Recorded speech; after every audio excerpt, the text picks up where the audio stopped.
welcome colleagues to the final day of our first annual OncoAlert Colloquium.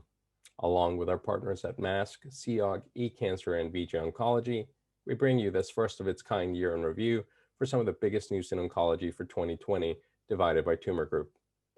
OncoAlert is an oncology network of medical, surgical, and radiation oncologists, oncology nurses, cancer researchers, and most importantly, patient advocates who fight cancer through the spread of reliable scientific information regarding cancer and cancer treatments, fortifying the voice of patients and patient advocates, and the promotion and the creation of oncology education that is accessible to all.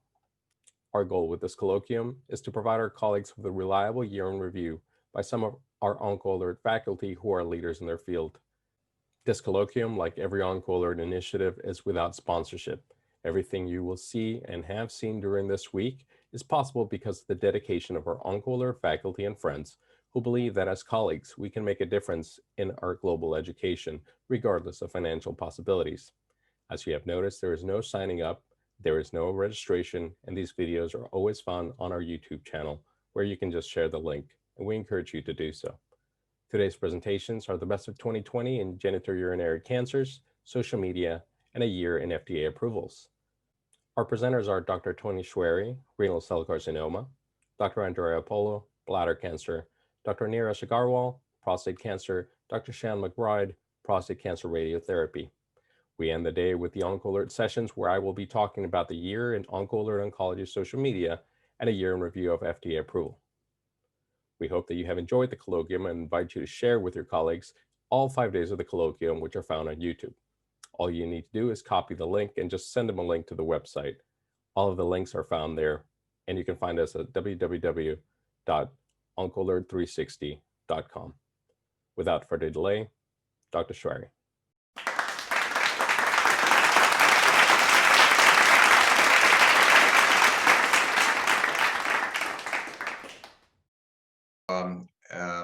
Welcome to the colloquium. This is our first colloquium that we have part of OncoAlert, and I did choose to talk about sequencing therapies in metastatic RCC, since the field is moving really very, very fast, and with a focus on novel therapies here.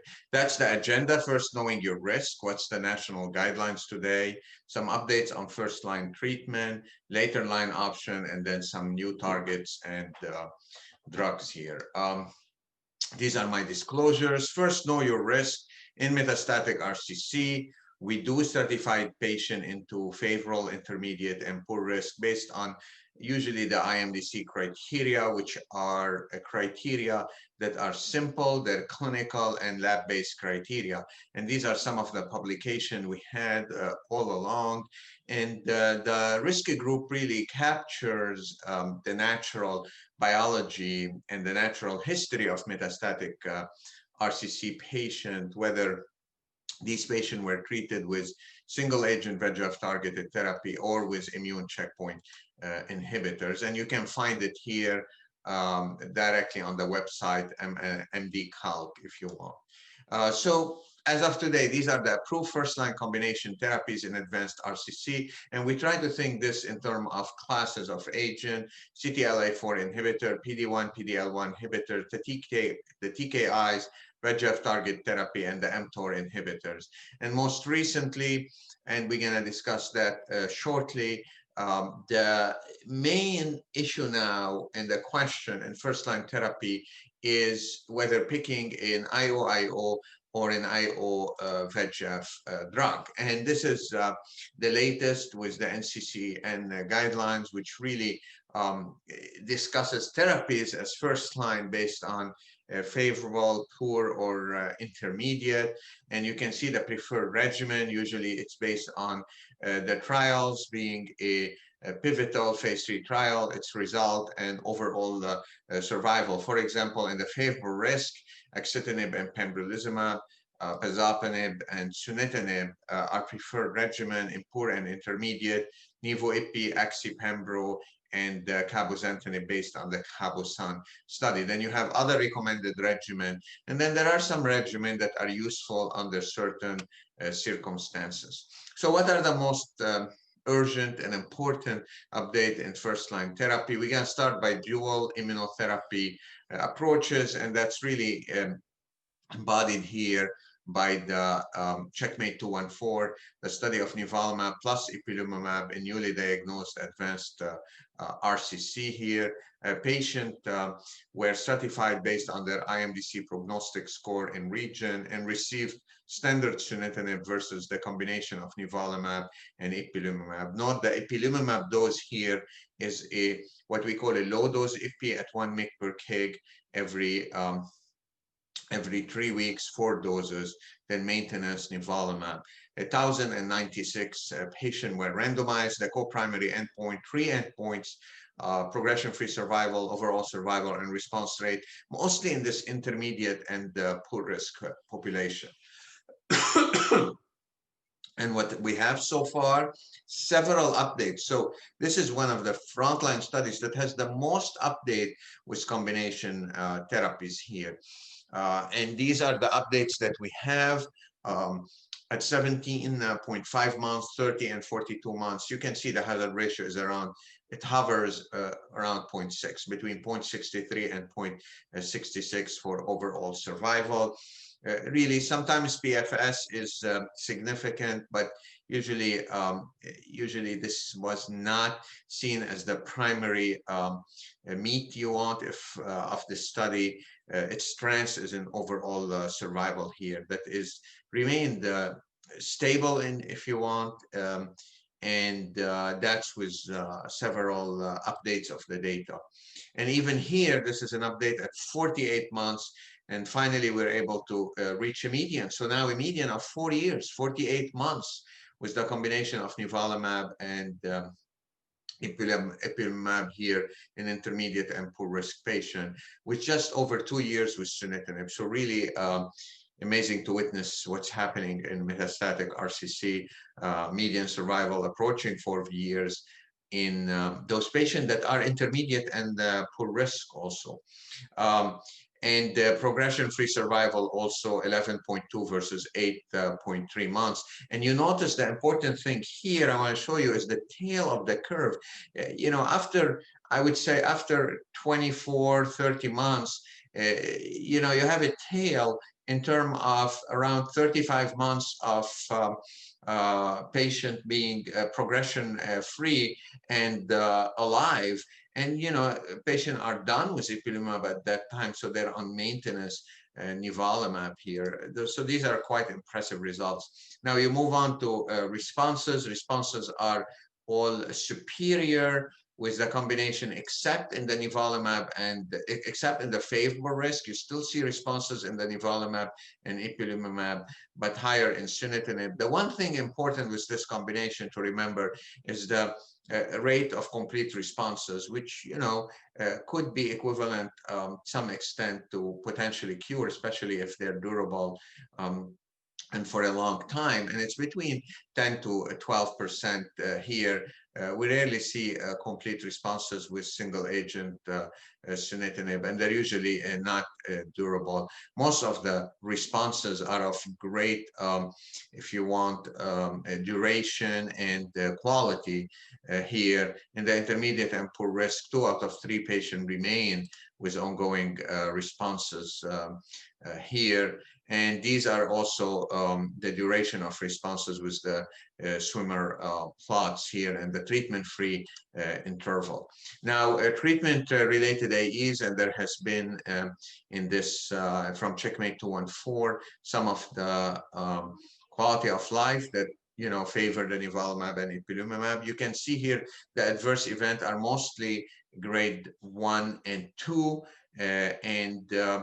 Usually more so with sunitinib arm, although we're very familiar with the nivolumab and ipilimumab immune-related adverse event, and they tend to become less and less with time. The first 6 months, that's, you know, their highest.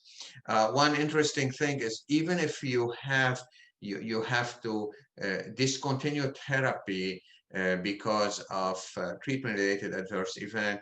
These patients, their median overall survival is not reached, and they continue to have benefit.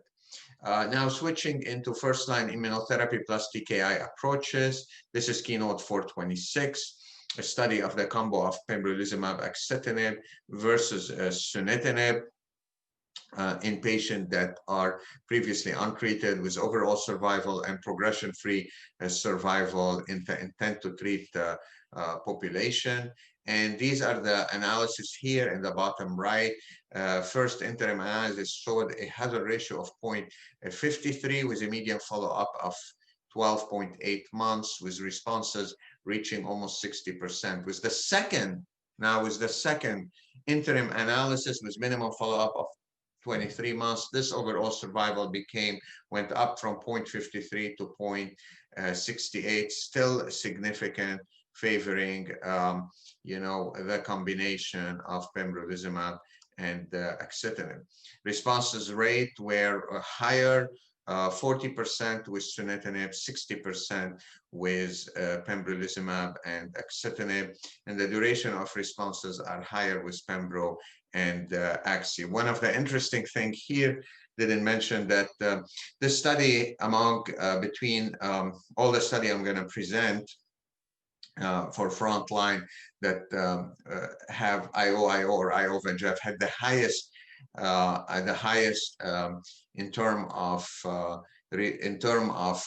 favorable risk. So this is around 32-33% of favorable risk, and potentially can explain the good result with the sunitinib arm in terms of median progression-free survival, but also in terms of responses approaching 40%, where it was in the range of 27-28% with other studies.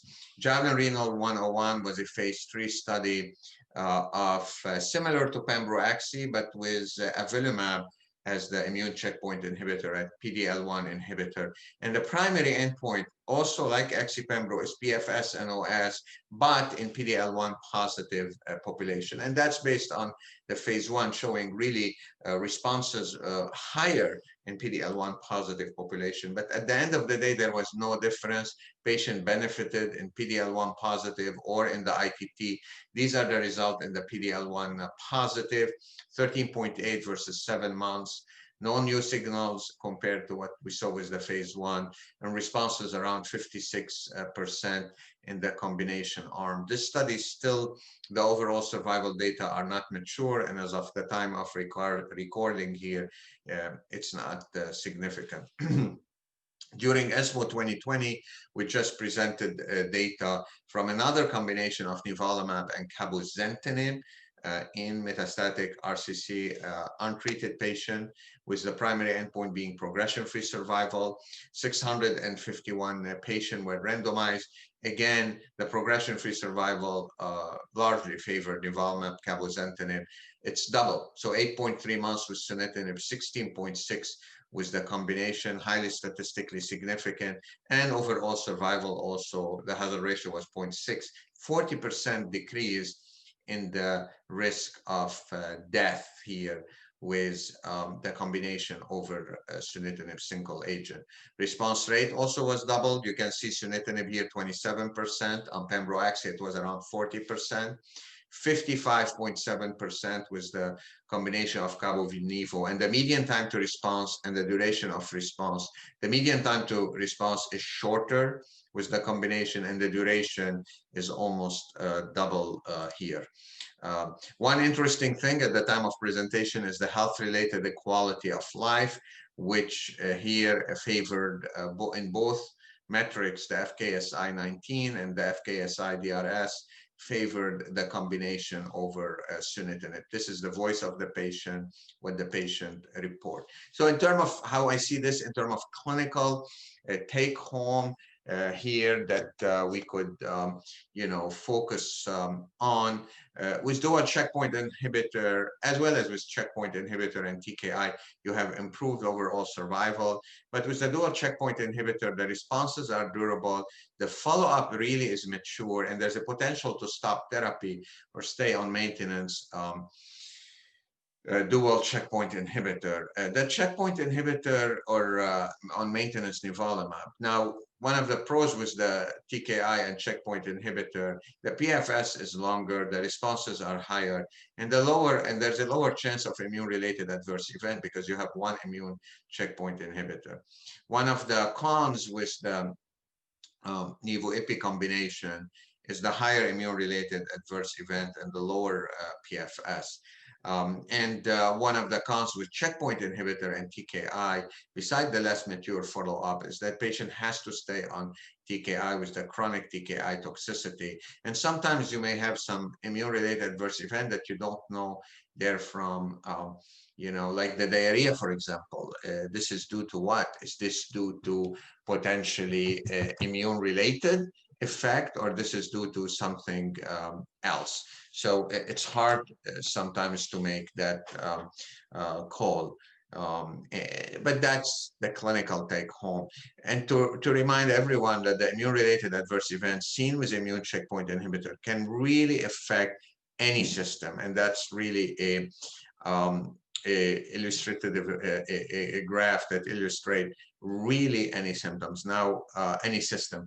Now, luckily, things like myocarditis, uveitis are less common, or nephritis. The ones we see are the hepatitis and especially, the colitis, in addition to the thyroid, which are usually easily managed.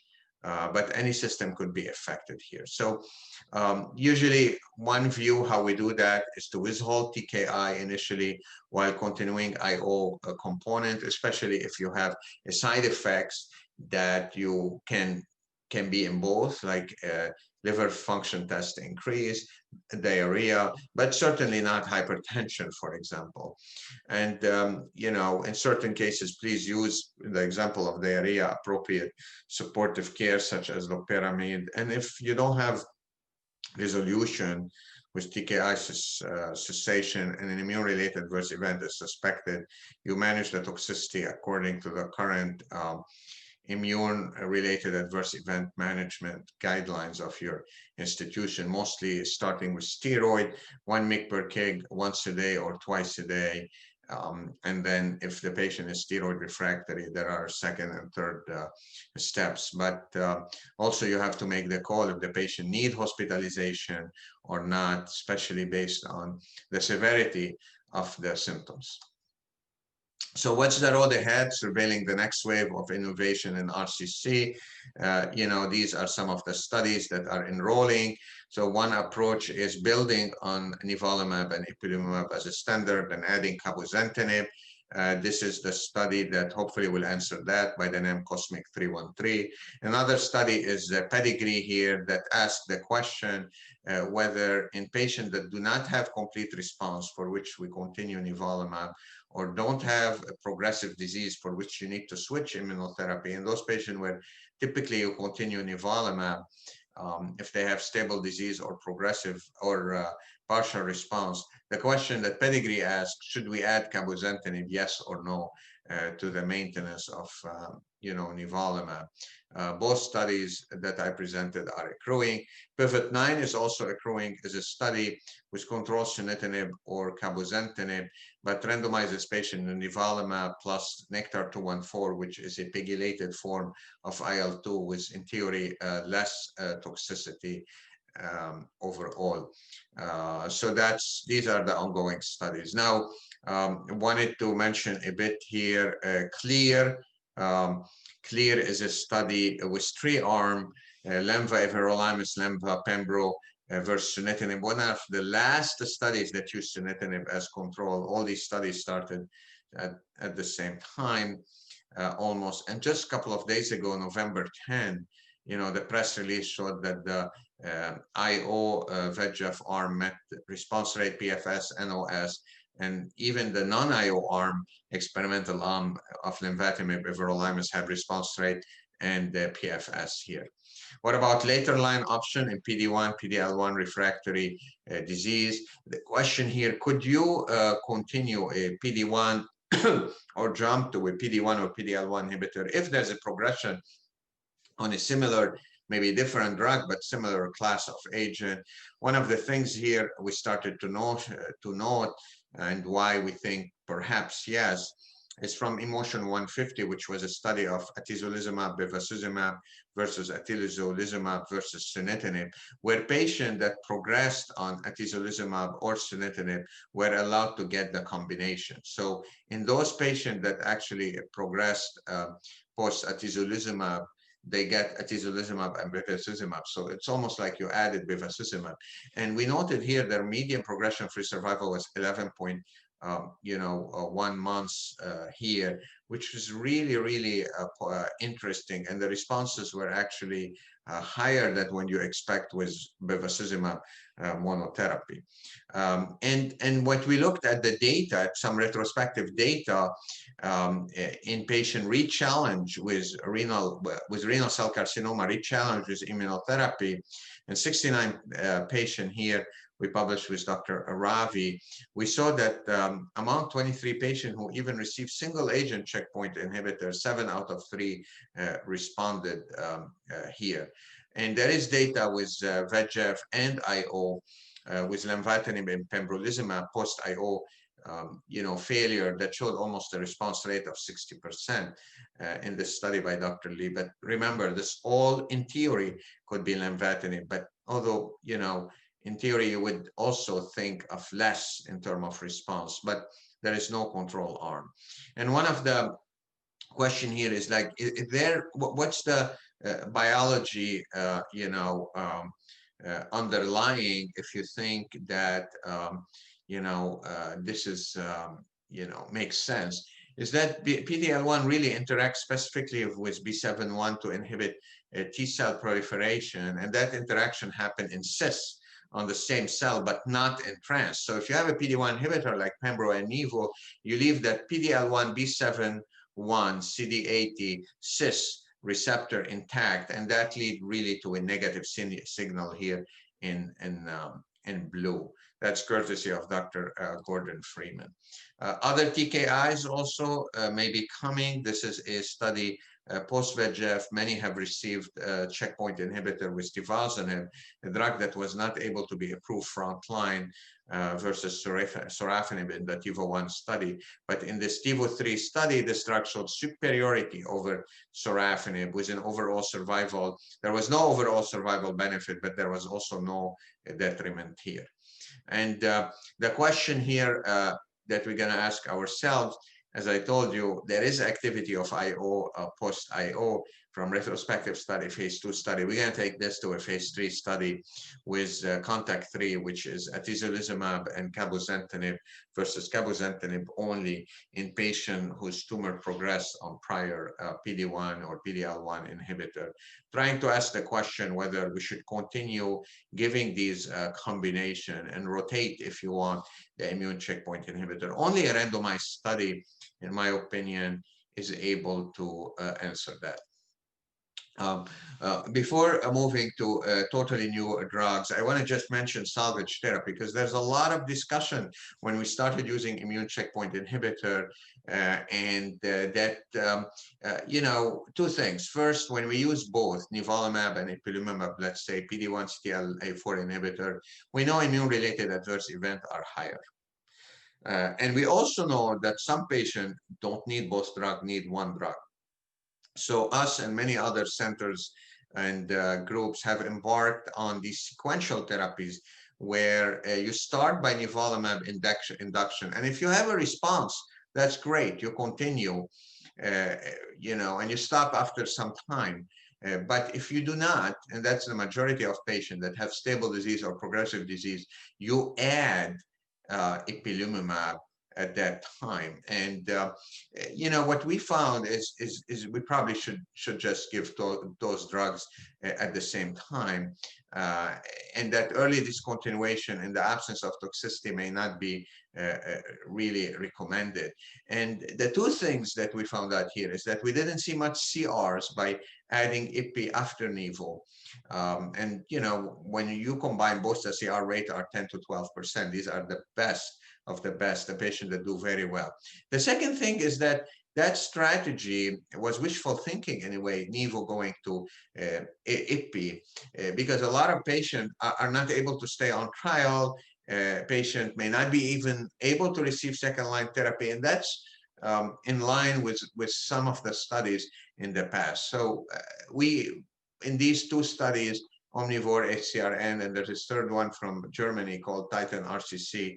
I think the jury is a bit out here, that you want to give both drugs, Nivo and IPI, unless there is a contraindication. Now, completely novel modalities here. Glutaminase inhibitor, renal cell cancer, like many cancers, but specifically renal cell cancer, there's a lot of dysregulated metabolism and shift in the glucose metabolism, and the reliance on glutamine, for cancer growth overall. And telaglenastat is a glutaminase inhibitor that showed in preclinical study some synergy with everolimus, but also with VEGF targeted pathway here. And there was a proof of concept, small randomized phase 2 study of everolimus versus the combination here that was presented at ESMO. And actually, this study is positive, despite what you see in the p-value. It was a one-sided p-value that did not need to have the threshold of 0.05 that we're used to, and double the progression-free survival. So as a proof of concept, and the combination was overall tolerable. But the most important study with this program with telaglenastat is the combination with cabozantinib, because cabozantinib is a standard treatment and has beaten everolimus for progression-free survival, overall survival, response rate. So being combined in this study in refractory disease with the glutaminase inhibitor. And also the study is larger, there's over 400 patients. The study finished accrual, and the results are awaited. The second thing I want to mention is the HIF2 inhibitor here. And finally now, proud to say we have HIF2 inhibitor. That is the interaction, or the interface, if you want, between the endothelial cell, the kidney cancer, and the kidney cancer tumor cell. And we know that HIF2 is at the top, really the master transcription factor, where its dysregulation, and overproduction leads to multiple downstream effects. And VEGF receptor and VEGF receptor enhancement, if you want, and overexpression driving the tumor is one of many. So we had, many groups had interest in targeting HIF2, but it's very hard to target. And we captured that in the review we had with Dr. Kalin here from October. It's hard to target because these transcription factors do their job really different. They don't have this friendly small molecule pocket. They do their job, differently through protein-protein interaction or protein-DNA interaction. But some really very elegant work, crystallographic work from scientists, UT Southwestern, showed that they could find a molecule that can go into the PAS-B domain or HIF2, and that was the first generation PT2385 or the second generation MK6482. And this is the result that were presented, actually in 2020, earlier this year, just before COVID, in the GU Cancer Symposium. In patients that were heavily pretreated, the median number of prior therapies here was 3, and response rate was 24%, and almost 70% of patients had some form of shrinkage. And that led to the 005 study, which is in a study that needed patients to have had their tumor growing on immune checkpoint inhibitor and VEGF therapies, and they could have received 3 prior line of therapies. And the patient will be randomized to this novel experimental HIF2 inhibitor versus everolimus. So in summary, new approaches in the frontline setting just the past few years.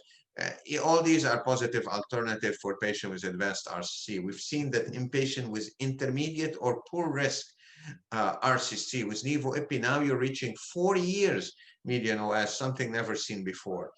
And both patient and physician and clinician should weigh many consideration when we want to choose dual immunotherapy or immunotherapy with TKI, and in discussion with the patient. I want to thank the OncoAlert here in the heart of Seoul and the founder and the director, Dr. Gil Morgan. I remind you that OncoAlert, this is a worldwide network of oncology professionals and patient advocates with the common goal of really ending cancer, with a lot of emphasis on social media.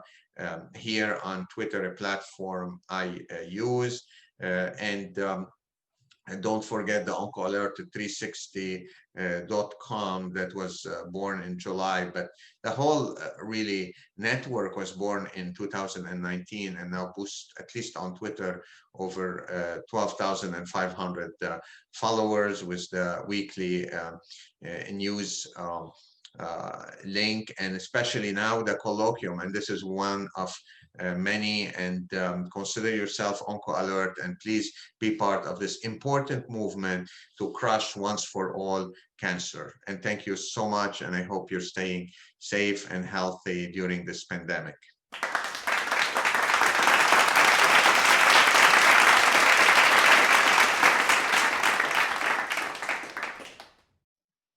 Thank you to Dr. Gilbert Morgan for the invitation to be part of the OncoAlert Colloquium.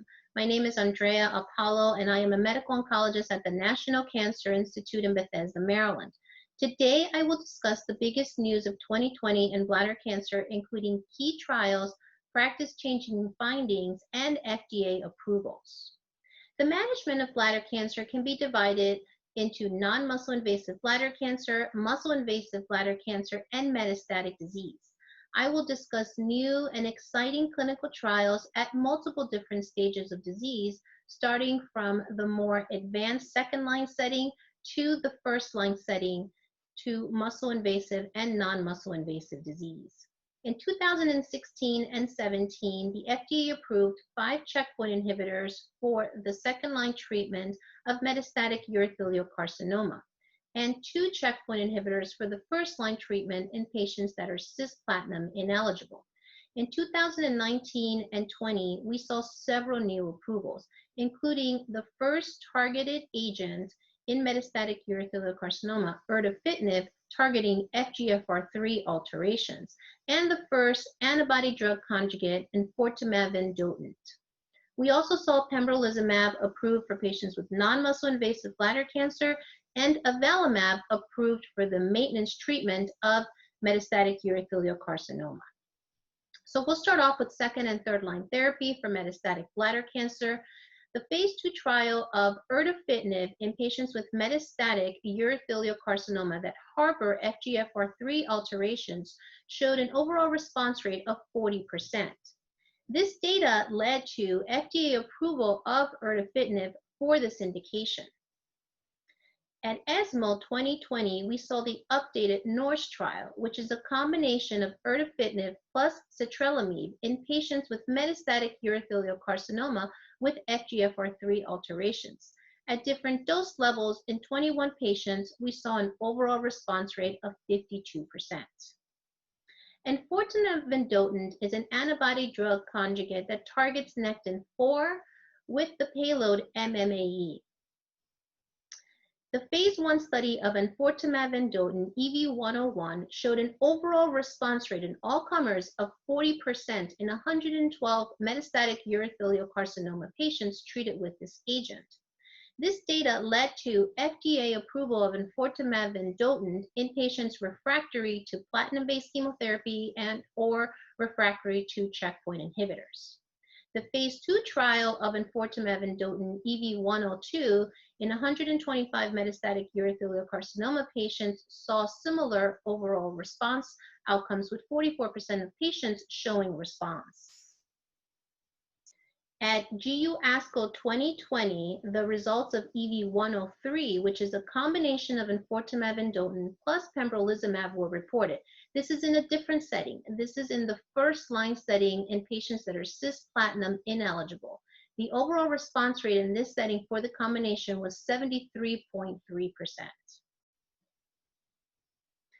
Moving on to sacituzumab govitecan. This is another antibody-drug conjugate that targets TROP2 with SN38 as the payload. The activity of sacituzumab govitecan was initially reported at GU ASCO 2019 in the second-line treatment of metastatic urothelial carcinoma with an overall response rate of 31% in 45 patients. At ESMO 2020, the final results of Trophy U01 Cohort 1 were presented. This was a phase 2 open-label study of sacituzumab govitecan in metastatic urothelial carcinoma patients. 113 patients were evaluated, and the overall response rate was 27%. This data in April 2020 led sacituzumab govitecan to receive Fast Track designation by the FDA for this indication, and a phase 3 confirmatory trial in metastatic urothelial carcinoma, TROPiCS-04, is underway. In July 2020, we published the final results of a phase 2 clinical trial of cabozantinib in platinum-refractory metastatic urothelial carcinoma. The overall response rate was 19%. In correlative studies looking at peripheral immune subsets, we found that cabozantinib has immunomodulatory properties, providing a rationale for combining cabozantinib with immunotherapeutic strategies. We conducted a phase 1 trial of cabozantinib and nivolumab and cabozantinib, nivolumab, and ipilimumab, where we saw activity across multiple GU tumors, including urothelial carcinoma, with an overall response rate of 38.5%. This combination was also tested in renal cell carcinoma, and a phase 3 trial was conducted and presented at ESMO as a plenary session showing really high response rates in patients with renal cell carcinoma. Moving on to first-line therapy for metastatic bladder cancer, there are several large phase 3 trials asking the question of the activity of checkpoint inhibitors either alone or in combination with chemotherapy. We'll start out with the InVigor 130 data because this was presented at ESMO 2019. And the study randomized about 1,200 patients to receive either atezolizumab plus chemotherapy, or chemotherapy in the first-line setting. The primary endpoint was progression-free survival and overall survival. The progression-free survival outcomes are shown here. The median progression-free survival for the chemotherapy plus atezolizumab arm, the combination arm, was 8.2, and the median progression-free survival was 6.3 for the placebo plus chemotherapy arm. The overall survival for these groups, the median overall survival for the combination with atezolizumab was 16 months, and for the placebo plus chemotherapy was 13.4 months. And looking at the atezolizumab monotherapy arm, that's arm B, the median overall survival was 15.7 months versus 13.1 for chemotherapy. We do see an improvement in outcome initially with chemotherapy, and then the curves cross over somewhere around a year's time. So let's look at other trials. This year at ESMO 2020, we heard the results of two other large phase 3 trials testing chemotherapy plus checkpoint inhibitor, either chemotherapy either alone or in combination. We'll start off with the Danube trial.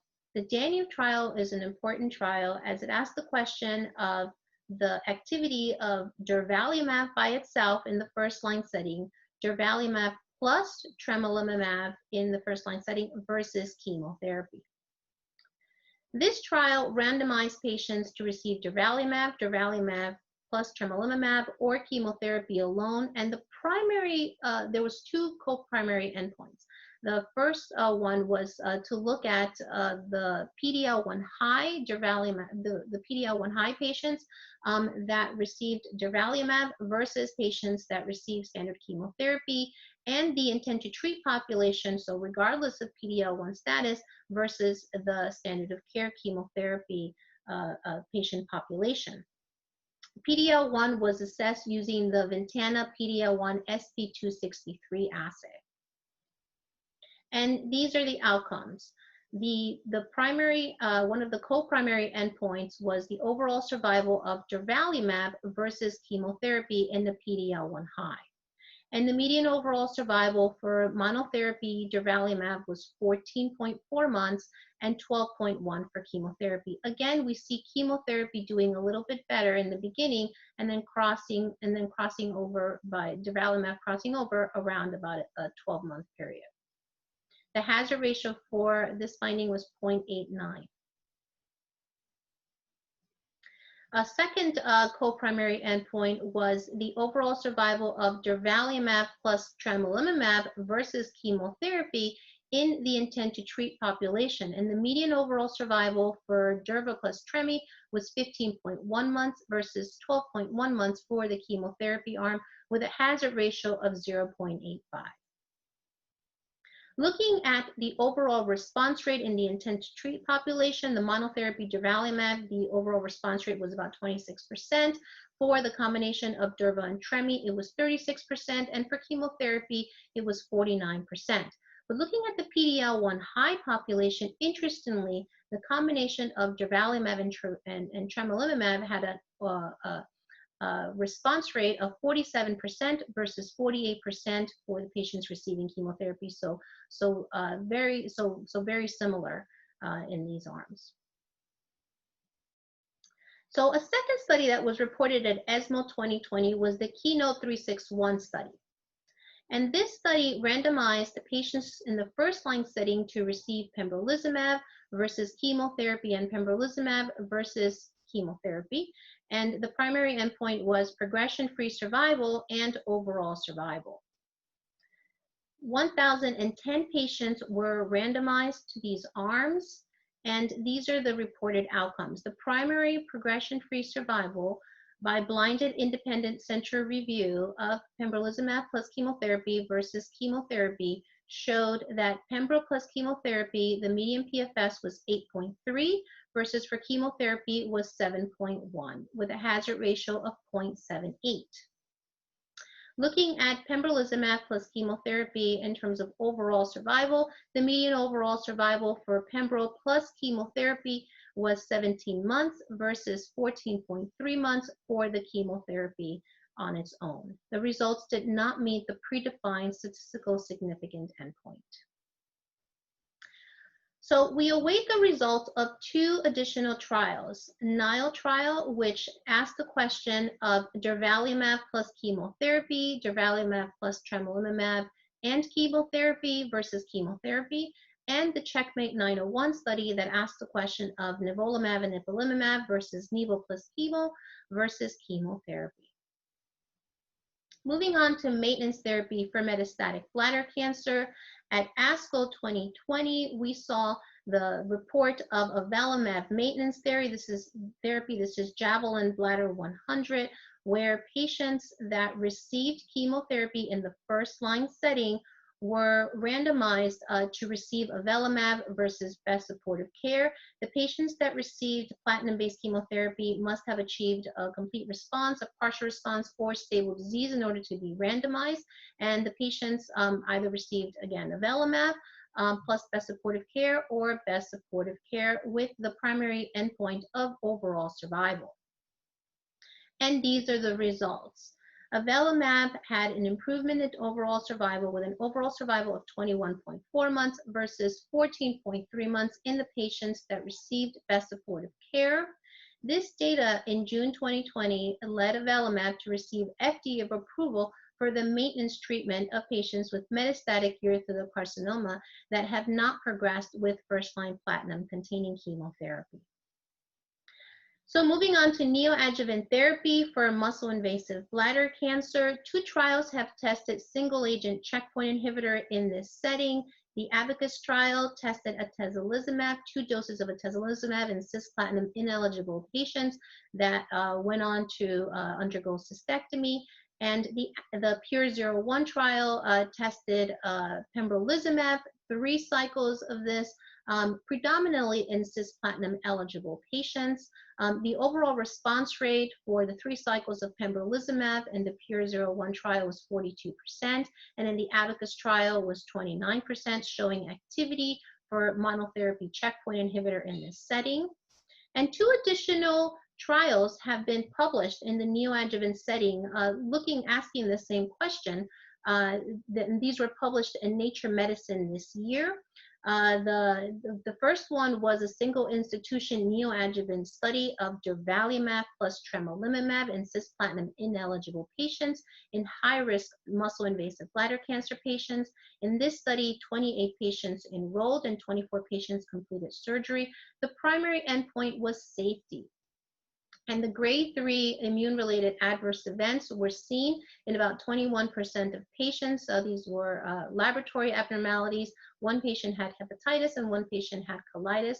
And the pathologic response rate was, complete response rate was 37.5% with this combination. And downsstaging to less than a PT1 was 58%.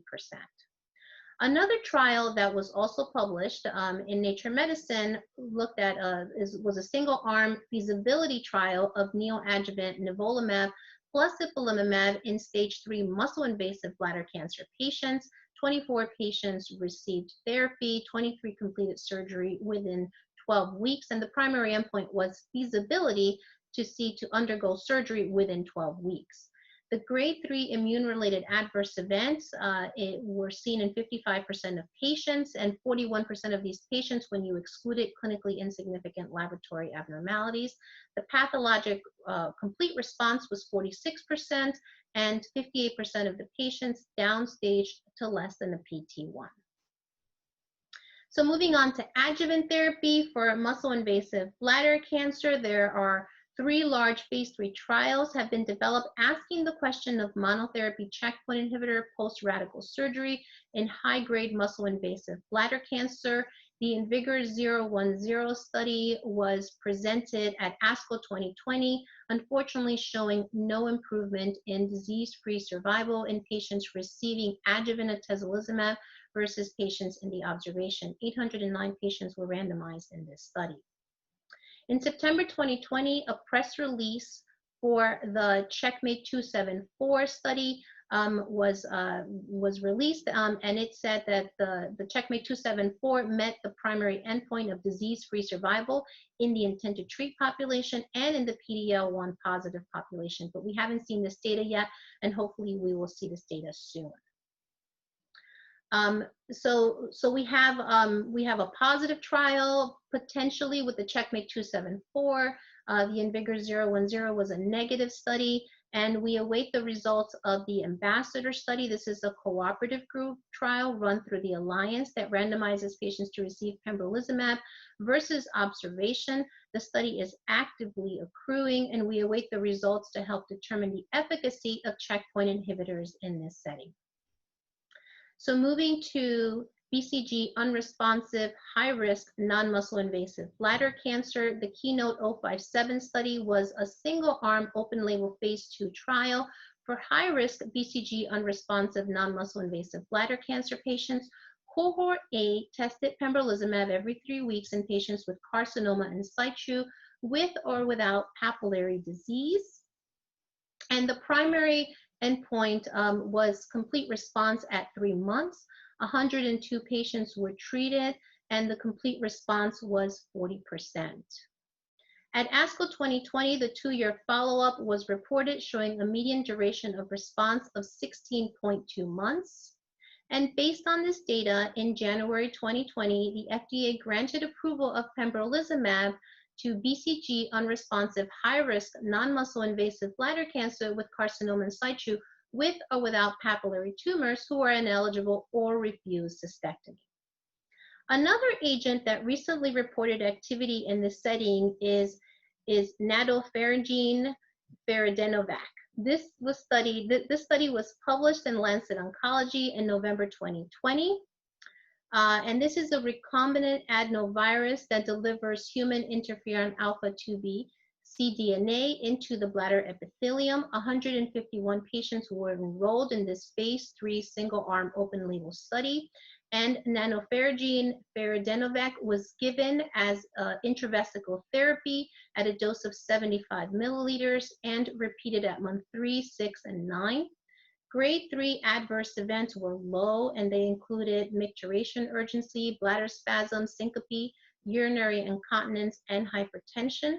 The complete response at 3 months for patients with carcinoma in situ was 53.4%, and for patients with TA or T1 high-grade tumors was 72.9%, and for all 151 patients, it was 59.6%.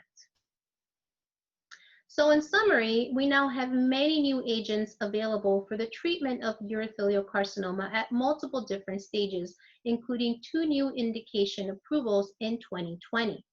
And there are also many new monotherapies, combinations being studied that have made significant impact in multiple bladder cancer disease settings already. For 2021, we await the results of several practice-changing trials and new monotherapy or combination therapies that may provide additional therapy options for our patients. This concludes our OncoAlert Colloquium 2020 Bladder Cancer Update Summary. Thank you so much for your attention.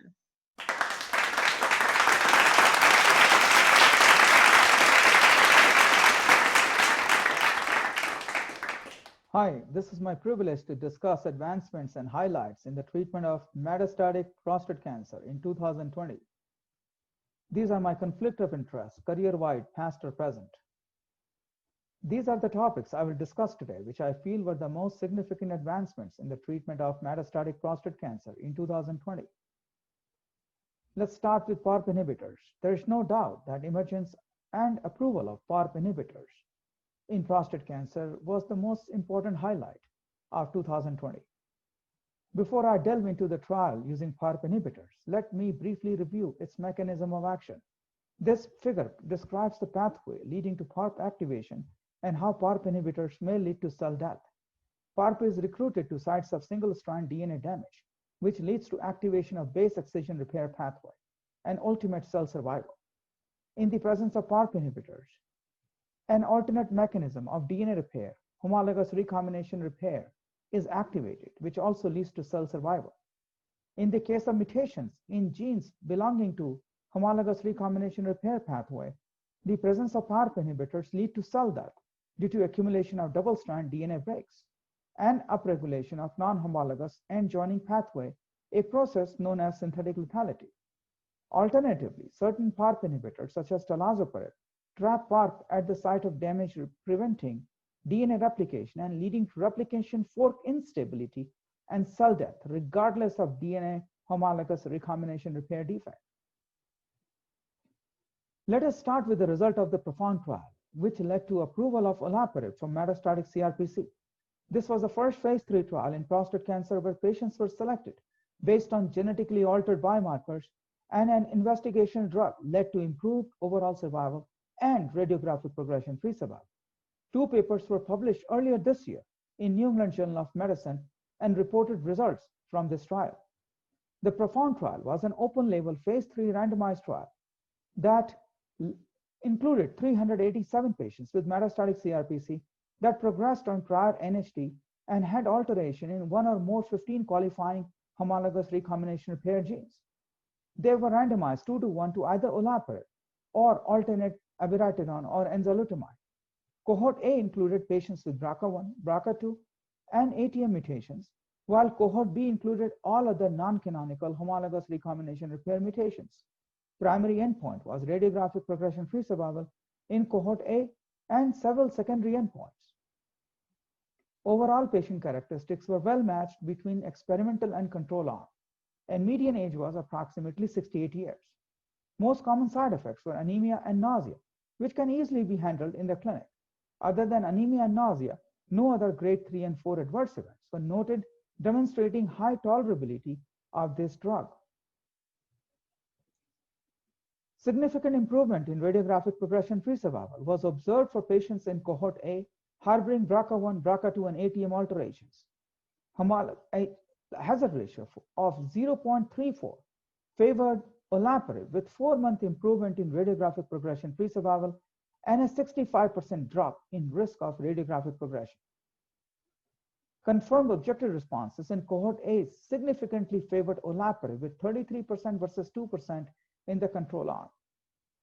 A secondary endpoint of radiographic progression-free survival in the combined cohort A and B significantly favored olaparib with a hazard ratio of 0.49 and an improved radiographic progression-free survival by 2.3 months. An exploratory endpoint investigated the change in radiographic progression-free survival on a gene-by-gene analysis. Even though sample size was small from some groups, there is a trend favoring radiographic progression-free survival in patients treated with olaparib harboring non-BRCA1 homologous recombination repair gene. Of note, patients harboring ATM mutations did not seem to benefit with olaparib treatment, at least in this trial. In cohort A, there was a significant improvement in 4-month overall survival, 4-month in overall survival, and a hazard ratio of 0.69 favoring olaparib. However, after adjusting for a 67% crossover rate from the control group, we see even further improvement of overall survival with a 60% reduction in the number of events and a hazard ratio of 0.42. The PROFOUND trial showed for the first time that the treatment selection based on molecular biomarkers can significantly improve radiographic progression-free survival and overall survival for patients with metastatic prostate cancer.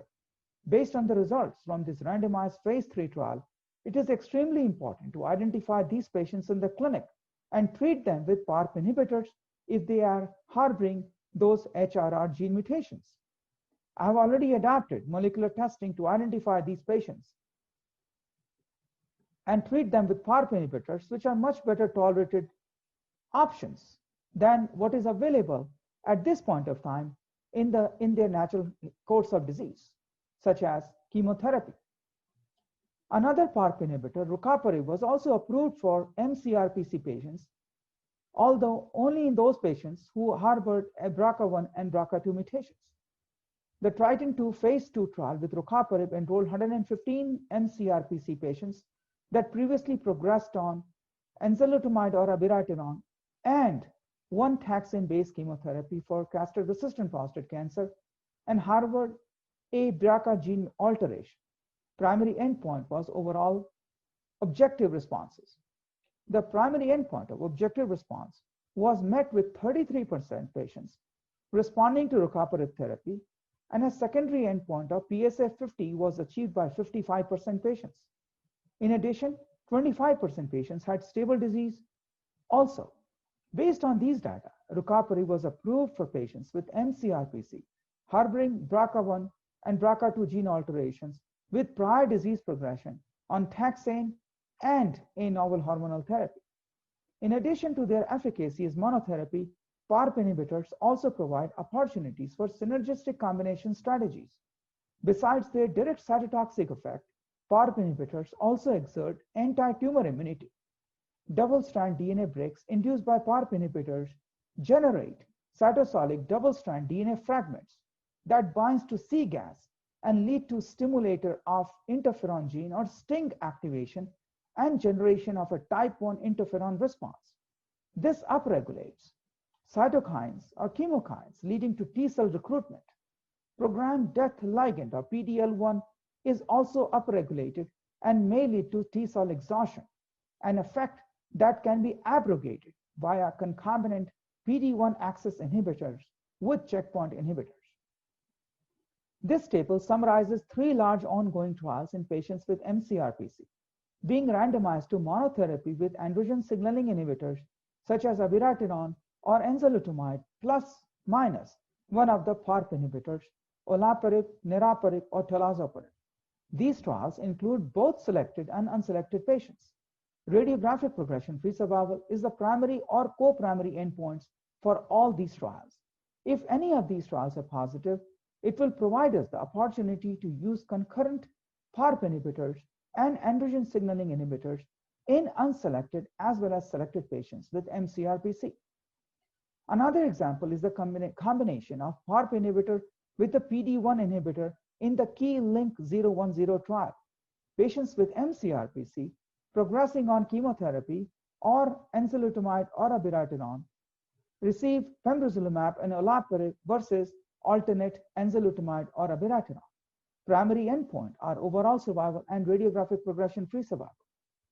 Encouragingly, for our patients with a homologous recombination repair gene defect, there is a trial that just started in the context of metastatic castration-sensitive prostate cancer, where patients are randomized to androgen deprivation therapy with abiraterone plus minus niraparib.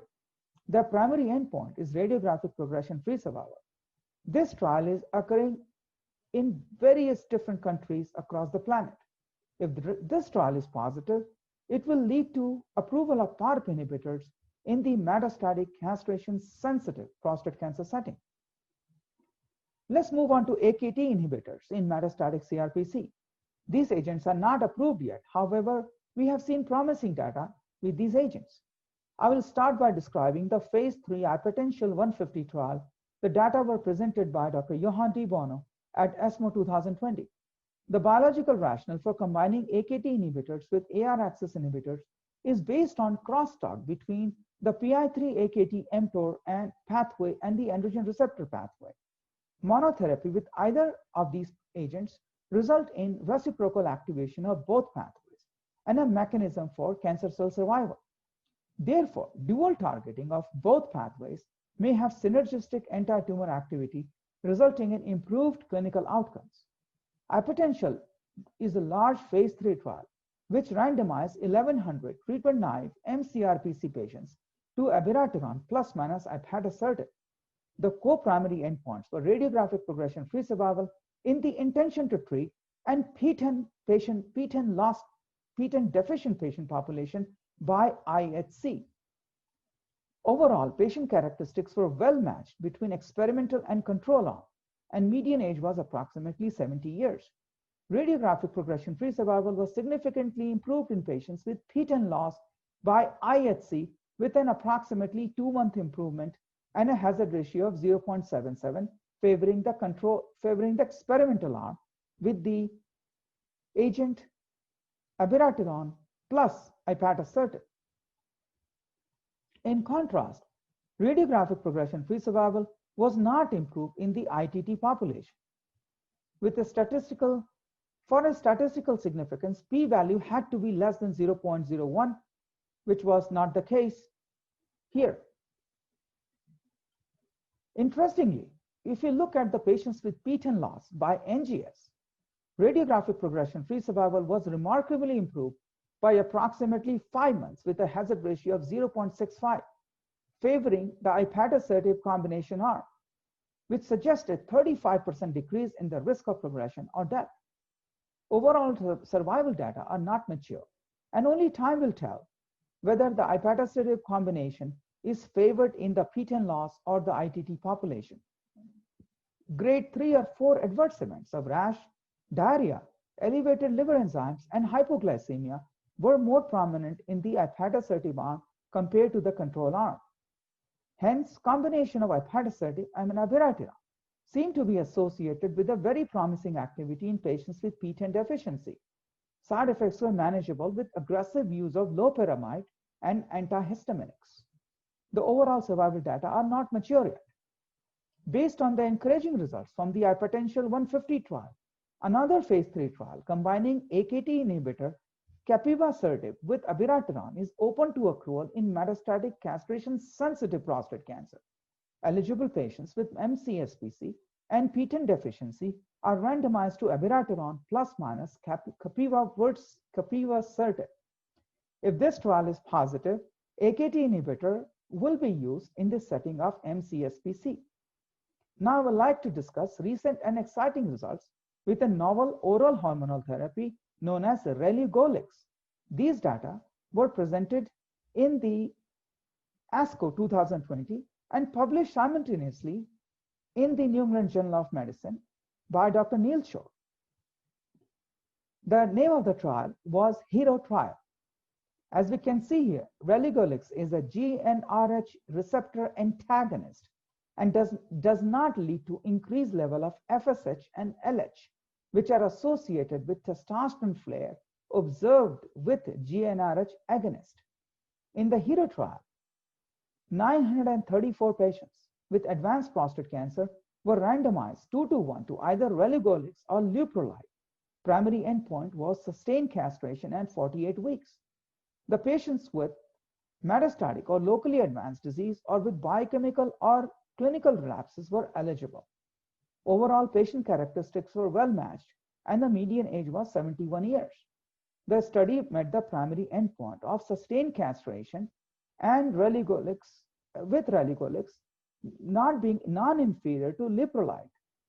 A remarkable finding from this trial is that testosterone recovery time after treatment discontinuation was 30 days for relugolix versus almost 3 months in the case of leprolide, making this agent highly relevant in those patients on intermittent androgen deprivation therapy and desiring rapid recovery from castration. Adverse effects were expected and similar in both arms and included hot flashes, fatigue, arthralgia, diarrhea, and hypertension. Another remarkable finding from this trial was regarding cardiovascular adverse events. Patients with a history of major cardiovascular events, which included non-fatal myocardial infarction or non-fatal stroke, were 6 times, I want to repeat, 6 times less likely to have another major cardiovascular event in the relugolix arm compared to the leprolide arm. In my opinion, this was the most significant finding from this study. If you look at the patients, all patients, independent of prior history of MACE or major cardiovascular events, there was a 54% reduction in the risk of major adverse cardiovascular event on relugolix compared to leprolide. To conclude, relugolix is an oral GnRH antagonist and was non-inferior to leprolide in maintaining castration through 48 weeks. It is also associated with a rapid testosterone recovery within 3 to 4 weeks of stopping therapy and a significant decrease in major adverse cardiovascular event. In my view, once approved, relugolix may become the preferred agent for androgen deprivation therapy in patients with a history of cardiovascular event and those who are wishing to pursue intermittent androgen deprivation therapy with a rapid testosterone recovery. Moving on to novel immunotherapies in metastatic prostate cancer. I'll start with results from a phase 1 study of AMG 160, a PSMA-targeted bispecific T-cell engager or BiTE immunotherapy presented by Dr. Ben Tran at ESMO 2020. Let's have a look at how BiTE molecules work. The AMG 160 molecule recruits T cells by engaging a CD3 receptor on one hand and prostate cancer cells through binding to PSMA, resulting in tumor cell killing through release of cytokines and T cell proliferation. This trial included 43 patients with mCRPC refractory to novel hormonal therapy and who had progressed or ineligible or unsuitable for chemotherapy. Median age was 66 years. In this heavily pretreated population, PSA responses were seen in 37% patients and objective responses were seen in 30% patients. Cytokine release syndrome was seen in more than 80% patients, with a minority having grade 3 and no grade 4 side effects. AMG 160 had a manageable safety profile and cytokine release syndrome was manageable with no grade 4 adverse event. A different immunotherapy trial involving combining cabozantinib and atezolizumab for patients of metastatic CRPC patients was also a highlight of 2020. I had the privilege of presenting these data at the GeoASCO Symposium in 2020.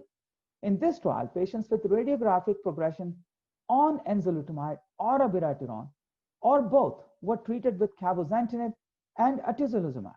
Prior docetaxel chemotherapy in the mCRPC setting was permitted. Primary endpoint was safety and objective responses. After initial treatment of 30 patients, based on the promising objective responses, the trial was expanded to a total of 130 patients. Here is the schema of this trial. The median age was 70 years. More than half of the patients had progressed on abiraterone and enzalutamide both, and 27% patients had received docetaxel chemotherapy in the castration-sensitive prostate cancer setting. 57% patients had a Gleason score of 8 or more, and a 1/3 patient had visceral metastasis, and all of these patients had measurable disease which was progressing radiographically at the time of entry on the trial. The objective responses were 33%.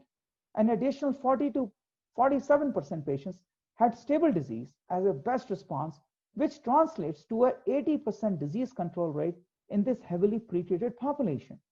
Most adverse events were of grade 1 and 2, likely driven by cabozantinib, such as diarrhea, altered taste, decreased appetite, and fatigue. Grade 3 adverse events were less common, with none of the grade 4 events being there. So to summarize, combination of cabozantinib and atezolizumab demonstrated meaningful clinical activity in a heavily pretreated population of progressive or radiographically progressive mCRPC with an objective response rate of 32% and a disease control rate of 80%. Most notable was the median duration of response of 8.3 months. The combination of these two agents were well tolerated in this elderly population. Moreover, clinical activity was seen in patients with high-risk disease defined in this trial as those with visceral metastasis or extrapelvic lymphadenopathy. The last agent I would like to discuss is ARV-110 or ARV-110, an androgen receptor degrader, is a new class of drug that targets a specific protein for degradation. In this phase 1 trial, presented at the 2020 ASCO meeting by Dr. Dan Petrolak, patients with metastatic CRPC who progressed on at least 2 systemic therapies, one of which was abiraterone or enzalutamide, were treated with the oral agent ARV-110. Primary endpoint was safety with secondary endpoints of pharmacokinetics and efficacy. Let's look at the mechanism of action of this novel drug first. ARV-110 is a chimeric protein consisting of an AR binding domain, linker region, and an E3 ubiquitin ligase recruitment domain. This novel agent is known as PROTAC protein degrader that induces AR degradation via ubiquitination and targeting to proteasome complex for degradation. In this heavily pretreated population, patients receiving escalating doses of ARV-110 were included. Encouraging activity was seen with 2 patients having confirmed PSA 50 and RECIST responses out of 20 evaluable patients. The only safety signal was seen in patients receiving rosuvastatin, a lipid-lowering agent with elevation of AST and ALT, and all these patients had liver enzymes returning to normal after discontinuation of this statin. In conclusion, this year has seen approval of 2 PARP inhibitors for men with metastatic CRPC, promising results with AKT inhibitor and NHT populations and combinations of with PTEN inhibitors or AKT inhibitors in PTEN deficient patients with mCRPC. Exciting results with a novel GnRH antagonist, relugolix, and potential game changers with a combination of cabozantinib and atezolizumab and pembrolizumab with olaparib, as well as BiTE PSMA and androgen receptor degrader. In spite of all the challenges in 2020, exciting results from these trials and promising new therapies may soon be greeting our patients as they return to our clinics. Thank you very much for your attention. I'll be happy to address any questions if you can send those questions to me via email or through Twitter. My Twitter handle is right here. Thank you very much for your kind attention.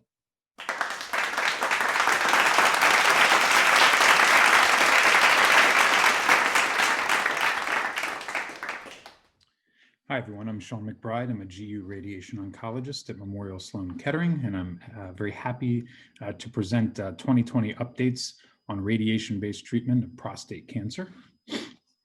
So there's 4 trials that were published this year that I want to focus on that I think either confirm or have changed practice patterns. There's 3 trials in localized prostate cancer, POP-RT, PCS3, and Ottawa 0101. And then there are several trials in biochemically recurrent prostate cancer that answer the same question, and the trial I'm going to focus on is the Radicals trial. So starting with POP-RT, prostate-only or pelvic radiotherapy in high-risk prostate cancer. This trial was just presented in abstract form at ESTRO by Dr. Murthy et al. From Tata Memorial Hospital in India. Dr. Murthy was kind enough to share his slides with me for today's presentation.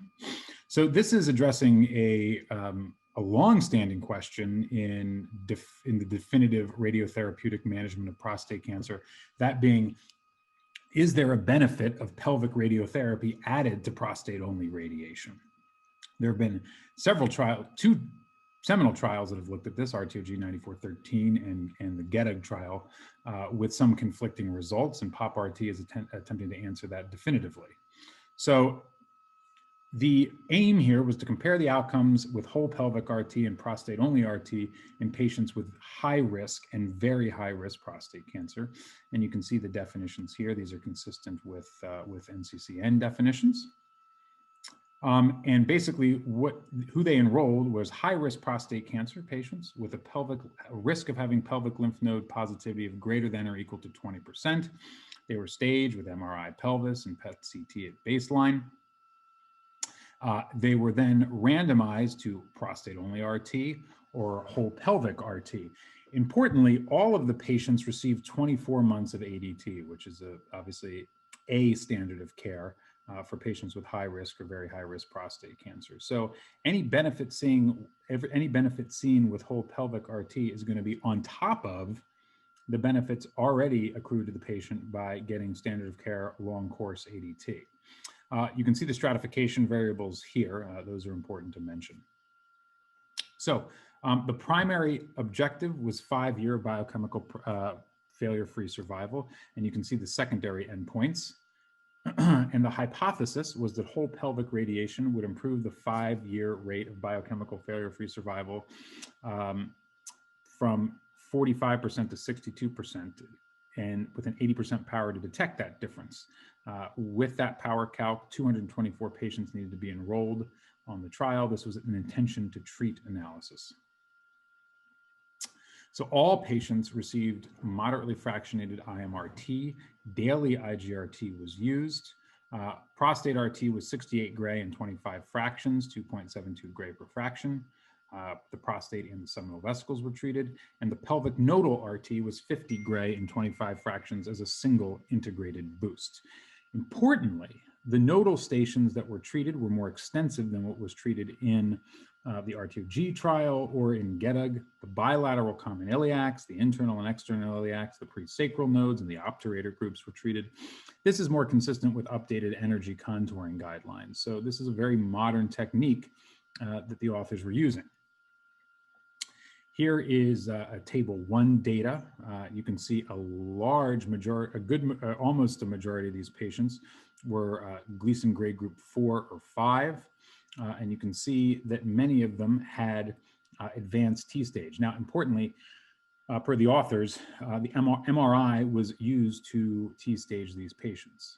So I think that's something that hasn't been officially incorporated into NCCN risk categorizations, but a lot of us are doing in practice. And you can see that there was good balance between the arms, which is what we would expect, given the randomization and stratification done by the authors. And here's the primary endpoint of biochemical failure-free survival. And you can see the 5-year biochemical failure-free survival was 95% in the whole pelvis group and 81% in the port group.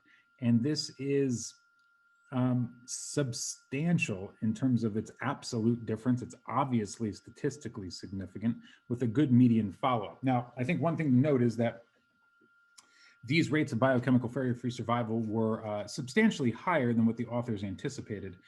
That was because, in further discussion with the authors, a good number of these patients received PSMA PET scans. Obviously, they couldn't be M1 on PSMA PET and be enrolled in this trial.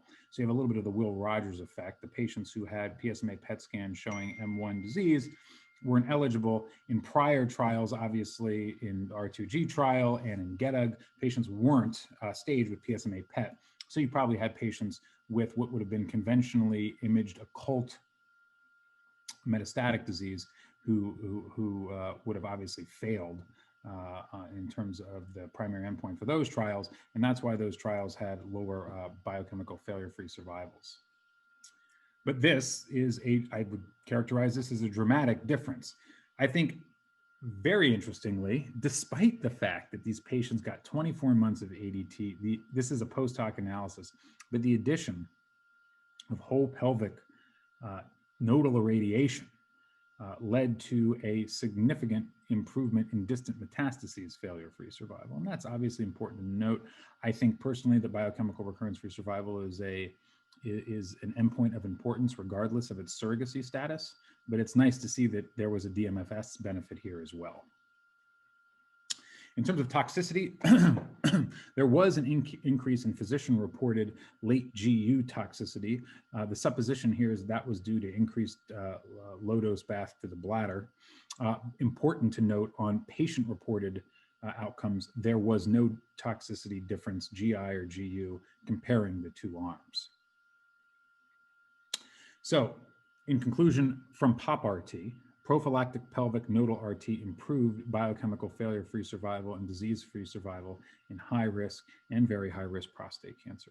And that improvement was seen, as I mentioned, despite the fact that these patients got 24 months of ADT, which makes it all the more impressive. Now, there was no difference in overall survival, but the data is still relatively immature for that kind of comparison. Again, we did see a benefit in DMFS. In my opinion, and I think in the opinion of a lot of GU radiation oncologists, once this is published, this will become the de facto standard of care for high risk and very high risk prostate cancer patients who are N0. Elective nodal irradiation has proven itself to show a significant difference. The next trial we want to discuss is PCS3. And this is androgen deprivation and radiotherapy in intermediate risk prostate cancer, a randomized phase 3 trial that just came out in the European Journal of Cancer. Nabeed et al. Reported this in publication form. It had been reported in abstract form before. This is an important, this trial was designed to answer an important question of whether in the intermediate risk category, using dose escalated EBRT, meaning doses between 75 and 80 gray, is there a benefit to the addition of short course ADT? So intermediate risk patients were randomized.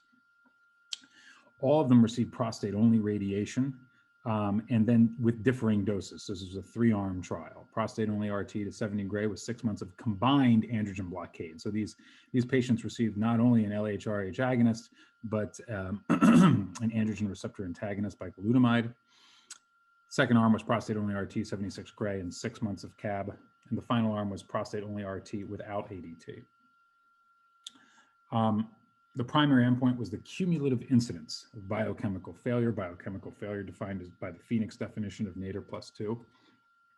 And as you can see here, there was a significant difference in the rate of biochemical failure comparing these arms, favoring the arms that had the addition of ADT. So the RT only arm, despite the dose escalation, underperformed the ADT arms, either the 70 gray ADT or the 76 gray ADT. So there was certainly an improvement in biochemical, a decrease in biochemical failure with the addition of ADT. And again, as I mentioned when I was discussing POP-RT, I think that is a meaningful endpoint unto itself. When you're sparing a patient of biochemical failure, you're sparing a substantial majority of those patients who, if they fail, you're sparing them intermittent therapy probably for the rest of their life. So I think that is a meaningful endpoint unto itself. Now, important to note, there is no overall survival benefit. There's not even a hint of an overall survival benefit. And this is with a substantial follow-up. There is no trial, no prospective trial that shows an overall survival benefit with the addition of short course ADT to RT, to modern dose RT. Again, there was older trials where RT dose was 66 to 70 gray that showed no OS benefit with the addition of ADT, but there's no trial looking at modern dosing of RT that shows an overall survival benefit. It is just a biochemical recurrence-free, and in this trial, a trend towards a prostate cancer-specific mortality benefit, but again, not even a hint of an OS benefit. You can see on the multivariate Cox regression analysis for biochemical failure that dose escalated RT alone underperformed both ADT plus 70 gray and obviously ADT plus 76 gray. But then you can see on the column here of overall survival, there's absolutely no benefit in overall survival, even adjusting for obvious covariate confounders. Now, I think important to note is that the addition of ADT in the intermediate risk category led to a substantial increase in the proportion of patients who had gynecomastia here. Gynecomastia, in my clinical experience, is certainly a side effect that is quite bothersome to men. The rate of gynecomastia here was largely due, I think, probably to the addition of bicalutamide. It's certainly an open question of whether or not you need to add bicalutamide to LHRH agonists in intermediate risk disease. My practice is not to do that, and obviously that results in a much lower rate of gynecomastia. But if you're going to carry the Casodex through the entirety of the LHRH therapy, you're going to see these rates of gynecomastia, and they're not insignificant. The other thing I would mention is that patients have there is a not insubstantial proportion of patients who, in this trial, who, when they received ADT, did not recover their testosterone to a normal level, approximately 30%. And as good as our PRO and physician-reported metrics are, a subnormal testosterone can have still significant implications for a permanent subnormal testosterone can have significant quality of life implications for our patients. So this is not without toxicity, and I think anyone who is given 6 months and followed their patients understands that, especially when T recovery either doesn't occur or is sluggish. I think important to note, though, is that there was no difference in the rate of erection dysfunction at 4 or 5 years of follow-up. So for PCS3, the conclusion is that short course ADT added to 76 gray results in significant improvements in biochemical failure and near significant improvements in prostate cancer specific mortality. Again, important to note, there's no difference at all in overall survival. The addition of ADT also results in significant increase in the proportion of patients with subnormal T and gynecomastia. But again, CAB was used here, combined androgen blockade, and that probably played a role in this toxicity endpoint. I think unanswered, and this is a statement that I think is somewhat controversial and I think relatively is a frequent topic of debate, is whether ADT is necessary when patients with unfavorable intermediate risk disease are getting brachy combo or even high dose SBRT. We have the ASCEND-RT data that suggests in the intermediate risk patients, even on top of ADT, they got 12 months in ASCEND-RT. There was a more significant improvement than there was with the short course ADT, significant improvement in biochemical recurrence-free survival with the addition of a brachytherapy boost. So we know that unfavorable intermediate risk patients need treatment intensification, either in the form of ADT or in the form of in the form of more significant dose escalation. I think there's not a prospective answer as to whether unfavorable intermediate risk patients require both extreme dose escalation and short course ADT. And I think if you're going to treat a patient with extreme dose escalation, either SBRT, something like 8 gray times 5, or HDR brachy boost, you make the determination about the need for short course ADT based off of the pathological factors and maybe even a Decipher score there. But I do not think that every unfavorable intermediate risk patient needs short course ADT if you're going to treat with extreme dose escalation. Third trial, I'm sorry, Ottawa 0101. And this trial from JCO by Malone et al. Attempts to answer the question of the sequencing of androgen deprivation with external beam and localized prostate cancer. There was some data, again, from RTOG 9413 that suggested that, that the sequencing of hormone therapy, whether you were delivering, resulted in a differential impact on tumor control endpoints, depending upon whether you're giving prostate-only radiation or whole pelvis radiation. And so the authors here ran an RCT that attempted to answer that question. So this was intermediate or high-risk prostate cancer. You can see how they were staged there, and they were randomized to either prostate-only RT with 6 months of ADT, 4 months neoadjuvant, 2 months concurrent, or prostate-only RT, 6 months of ADT with 2 months concurrent or 4 months adjuvant. So the question was concurrent and adjuvant versus neoadjuvant and concurrent. Which one was? How did that sequencing difference alter the biochemical recurrence-free survival? And you can see the vast majority of these patients were. This is what I want to highlight. This is table 1. The vast majority of these patients were intermediate risk prostate cancer. So I think, remember, this is prostate-only radiation. If they're high risk, given the POP RT, you're probably going to give whole pelvis RT. So the sequencing implications when you're giving whole pelvis may be the exact opposite, for reasons that are unclear, compared to when you're giving prostate-only RT. So the vast majority of these patients were intermediate risk. For intermediate risk patients, we should only be giving prostate-only RT. And so the results of this trial are really germane to intermediate risk patients getting prostate-only radiation. So their primary endpoint was biochemical recurrence-free survival, again, defined by the Phoenix definition of nadir +2. And they showed on univariate analysis a trend towards an improvement in biochemical recurrence-free survival with concurrent and adjuvant RT compared to neoadjuvant and concurrent RT. 10-year biochemical recurrence-free survival is 80.5% in the patients who received neoadjuvant and concurrent ADT, and 87.4% in the patients who received concurrent and neoadjuvant. And you can see when they ran a multivariate Cox regression model for biochemical recurrence-free survival, the significance level became even closer to 0.05. So we oftentimes use the p-value as a binary determinant. I think it's safe to say that this data is sufficient, coupled with a recent meta-analysis by Dan Spratt's group, is sufficient to say that if you're delivering prostate-only radiation in an intermediate risk patient and you are going to give short course ADT, it is probably best, in terms of a biochemical recurrence-free survival standpoint, to give concurrent and adjuvant ADT compared to neoadjuvant and concurrent. There was no difference, though, in overall survival, prostate cancer specific survival, or metastasis-free survival. There had been some concern that there might be a toxicity difference favoring the neoadjuvant and concurrent arm, and that when they looked at the cumulative incidences of a variety of grade 3 tox endpoints, they did not see a difference between the arms. That's important to note. So the conclusion here is there's a nearly significant difference in biochemical recurrence-free survival favoring concurrent and adjuvant over neoadjuvant concurrent when you're delivering short course ADT in intermediate risk patients getting prostate-only radiation.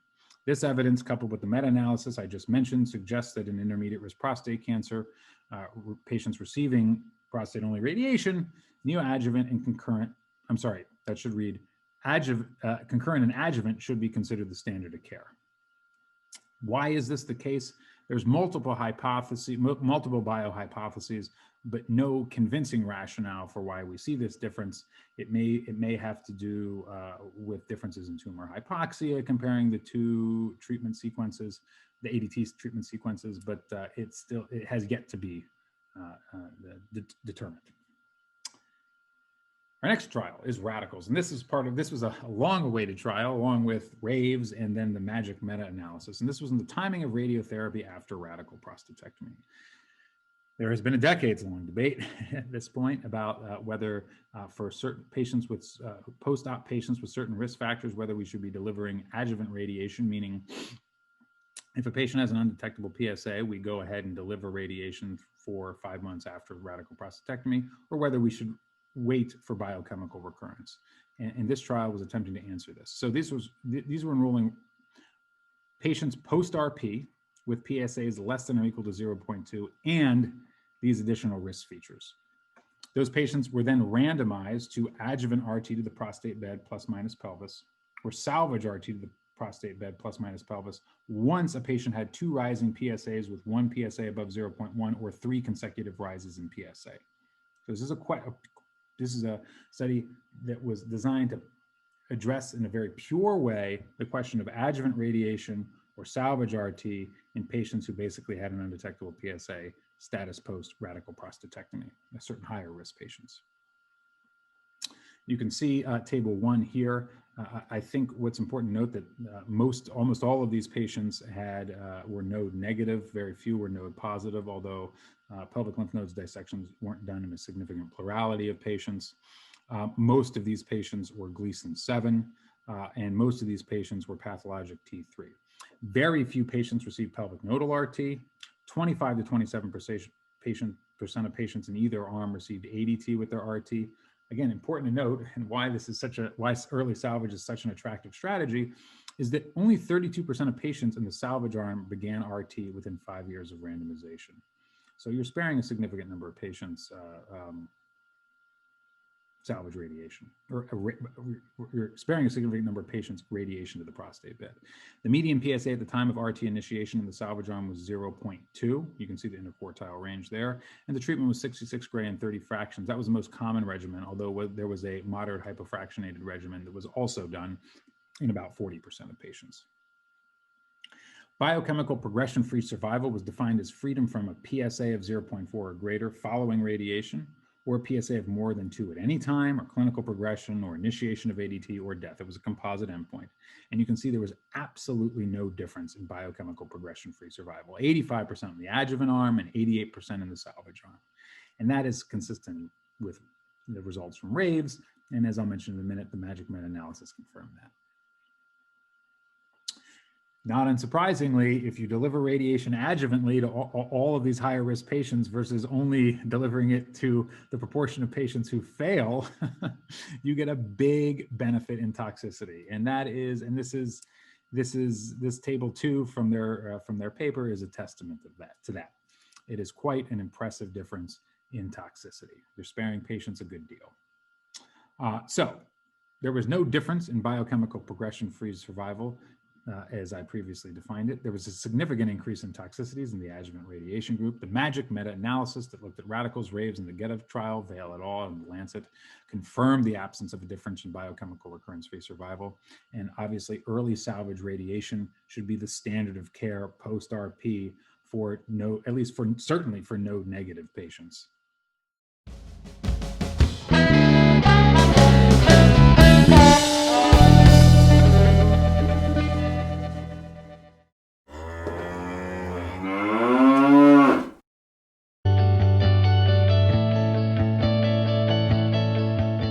Welcome to a special year in review for some of the most important trials in oncology, targeted therapies, and immunotherapies, which have led to amazing FDA approvals. A big year for pembrolizumab, KEYNOTE-057, a multi-center single-arm trial that enrolled 148 patients with high-risk non-muscle invasive bladder cancer, 96 of whom had BCG unresponsive carcinoma in situ with or without papillary tumors. The complete response was 41% and median response duration was 16.2 months.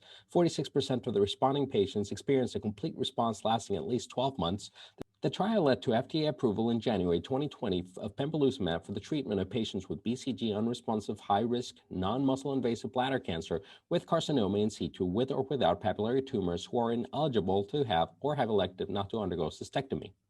KEYNOTE-555, an international single-arm multi-center study of patients with advanced or metastatic melanoma who had not received prior PD-1, PD-L1, or CTLA-4 inhibitors.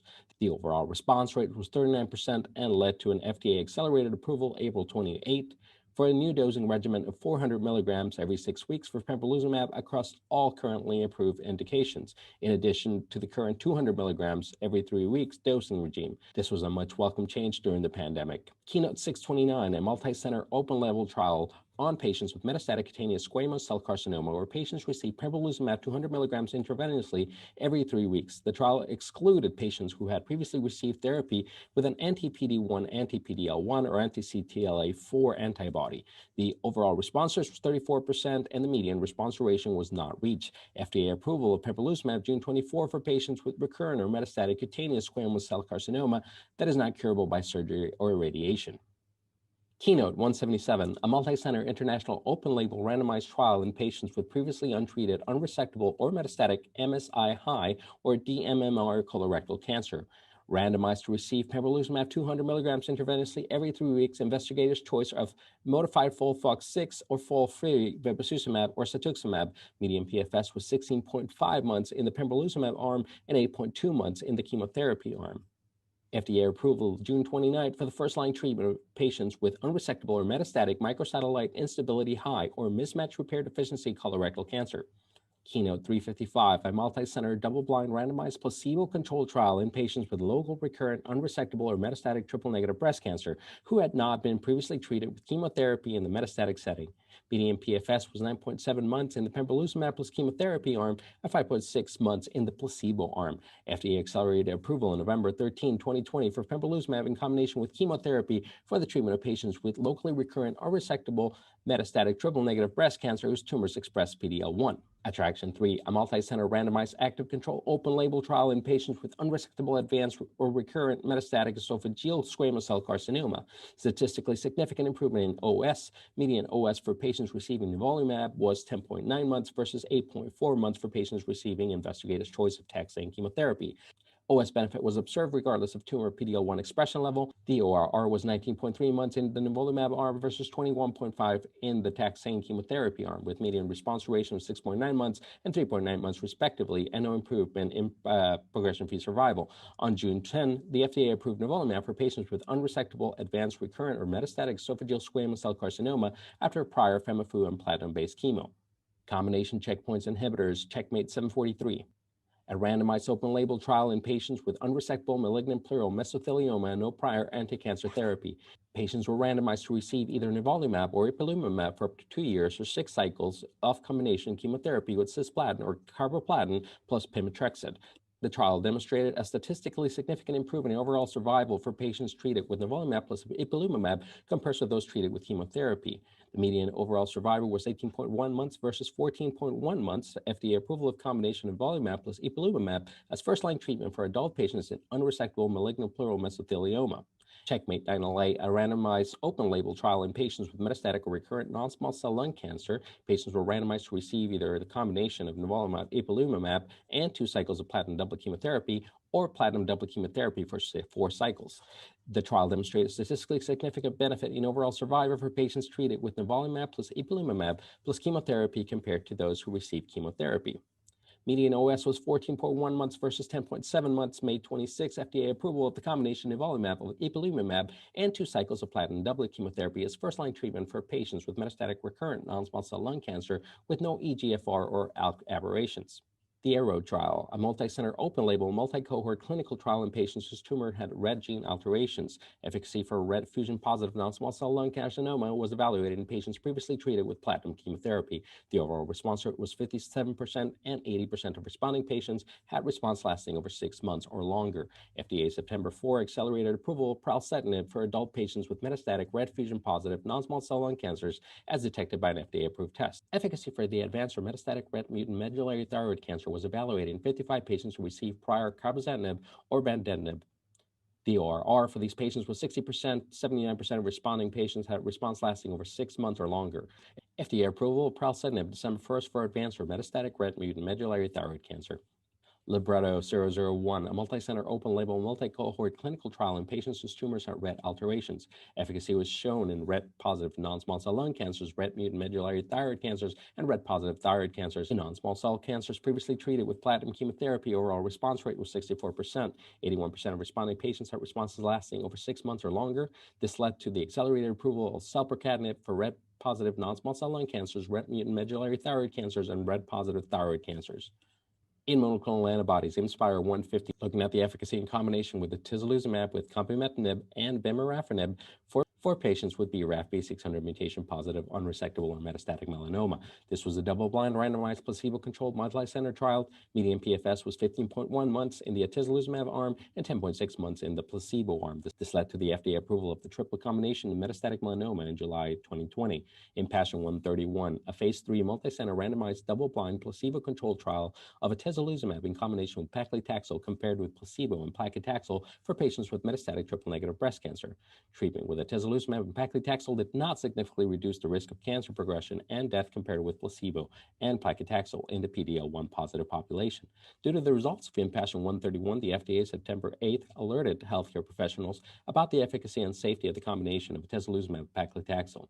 McBride 150, a multi-center international open-label randomized trial in patients with locally advanced unresectable or metastatic hepatocellular carcinoma with no prior systemic therapy. Median OS was not reached in the patients who received atezolizumab plus bevacizumab and was 13.2 months in the patients who received sorafenib. Estimated median PFS was 6.8 months versus 4.3 months, respectively. DORR was 28% in the atezolizumab plus bevacizumab group versus 12% in the sorafenib group. This led to the atezolizumab approval by the FDA in combination with bevacizumab patients with unresectable hepatocellular carcinoma who have not received prior systemic therapy. IMpower 110, a multi-center international randomized open-label trial in patients with stage 4 non-small cell lung cancers whose tumors express PD-L1 with no prior chemotherapy for metastatic disease, showing statistically significant improvement of OS for patients with PD-L1 tumor expression receiving atezolizumab versus those treated with platinum-based chemotherapy. Median OS was 20.2 months for patients in the atezolizumab arm, compared with 13.1 months in chemotherapy arm. Median progression-free survival per investigator was 8.1 months in the atezolizumab arm and 5.0 months in the platinum-based chemotherapy arm. Confirmed overall response rates per investigator was 38% and 29% respectively.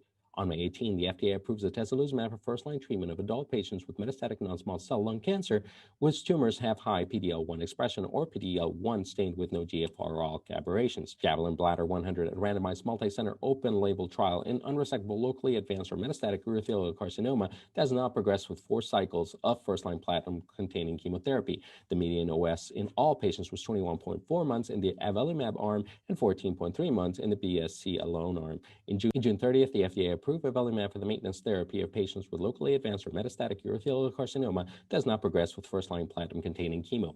EMO 13201, a multi-center single-arm trial of metastatic triple-negative breast cancer who received at least 2 prior treatments for metastatic disease. The ORR was 33.3%. The median response duration was 7.3 months. These results set the way for FDA accelerated approval of sacituzumab govitecan for adult patients with metastatic triple-negative breast cancer who receive at least 2 prior therapies for metastatic disease. There you have it, folks. Some of my picks of the top trials in oncology that have led to some great FDA approvals in immunotherapies and target therapies.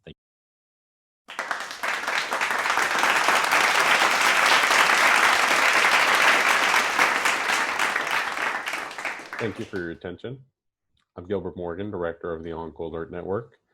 It is a great privilege to talk to you about social media and how COVID has not only shaped the way we talk, the way we learn and collaborate with each other, but also how it has allowed the medical community to rapidly adapt to a changing world.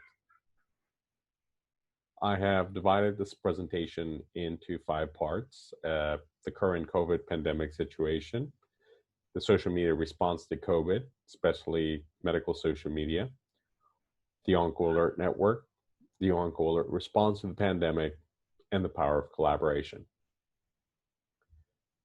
The current COVID situation, changing the medical community from how we practice, communicate, and collaborate. We can all agree that much has happened since January 2020, when the outbreak was reported in Wuhan, China. It was within a matter of a few months that the pandemic reached over 1 million infections worldwide. The summer saw many countries lifting restrictions, and the speculations of a second wave were floating around. However, all we had was theories of what was to come. November has yet to show us the peak of the second wave, as holiday travel from Thanksgiving and Christmas projects a large number of new infections in the US at a time where our hospitals are already reaching capacity. However, there appears to be some ray of hope coming from the horizon, as Pfizer, Moderna, and Oxford have reported very positive results from phase 2 trials. The FDA gets ready for a meeting scheduled on December 10th, where it makes its recommendations about the approval of vaccines. Meanwhile, governments all over the world get ready for receiving, storing, delivering, and providing those vaccines. Although this vaccine will probably not eliminate this pandemic at once, it has the potential to give the healthcare system a much needed break in order to take care of the sick at much reduced numbers. The magic number seems to be 75%, That is, that this pandemic would not be under control until at least 75% of the population has received the vaccine. Going back to the beginning of the pandemic, we cannot forget that social media played a big role in how we deal with COVID. From sharing of knowledge in real time of how we treat and contain the virus when there was very little information out, to the spread of statistics, warning about trends, and populations being hit harder, mobilizing aid into the right areas. And of course, in driving public messages out to the masses. Wash hands, keep distance, stay home. And although COVID took center stage in every conversation, medical social media allowed oncology and cancer research to still continue to be a topic of discussion, often in combination with COVID and making the correlation of how this pandemic was affecting our cancer patients. The social media response. There has been an acceleration regarding the digital transformation of digital healthcare communication throughout the years. However, the current pandemic has put this move into hyperdrive, whether we were ready or not. It seems that the new norms of social distancing led the way to higher consumption of online medical content. In oncology, we all look forward to congresses such as ASCO, ACR, and ESMO. However, with restrictions to contain the pandemic, societies were quickly forced to accept that having an in-person meeting would not be feasible. Hence, we saw the rapid development of the 100% virtual meeting. Although the concept has been around for a while, it was never executed at this magnitude, and it was done in an impeccable way. However, along the way, they have changed the way that we communicate, and especially the way that we network and collaborate. The rise of platforms like Twitter have allowed it to become a new source of information for medical content. This has become a great place to promote papers, present trial results simultaneously at congresses, and in doing so, staying up to date to the latest in oncology. This allowed us to adapt to the current COVID situation and, dare I say, become braver or even bolder in our day-to-day social media interactions that we have with colleagues and even with patients. The social media response to COVID was a swift one. Through already established communications, networks, and previous collaborations, new initiatives formed like the CCC19 Consortium, which is made up of 120 cancer centers that collect data about patients with cancer that have been diagnosed with COVID, the ASCO survey on COVID in Oncology Registry, which was set up to help the cancer community learn about the patterns of symptoms and severity of COVID, and Terrabolt, which also collected information about COVID, focusing mostly on thoracic patients, and ESMO Co-Care, an international collaborative, also collecting data on cancer patients with COVID. Regardless of how COVID was dominating all conversations, oncology and cancer research always continued, and social media platforms allowed for the fast dissemination of this work. Necessity made us have to adapt quickly to the virtual meeting.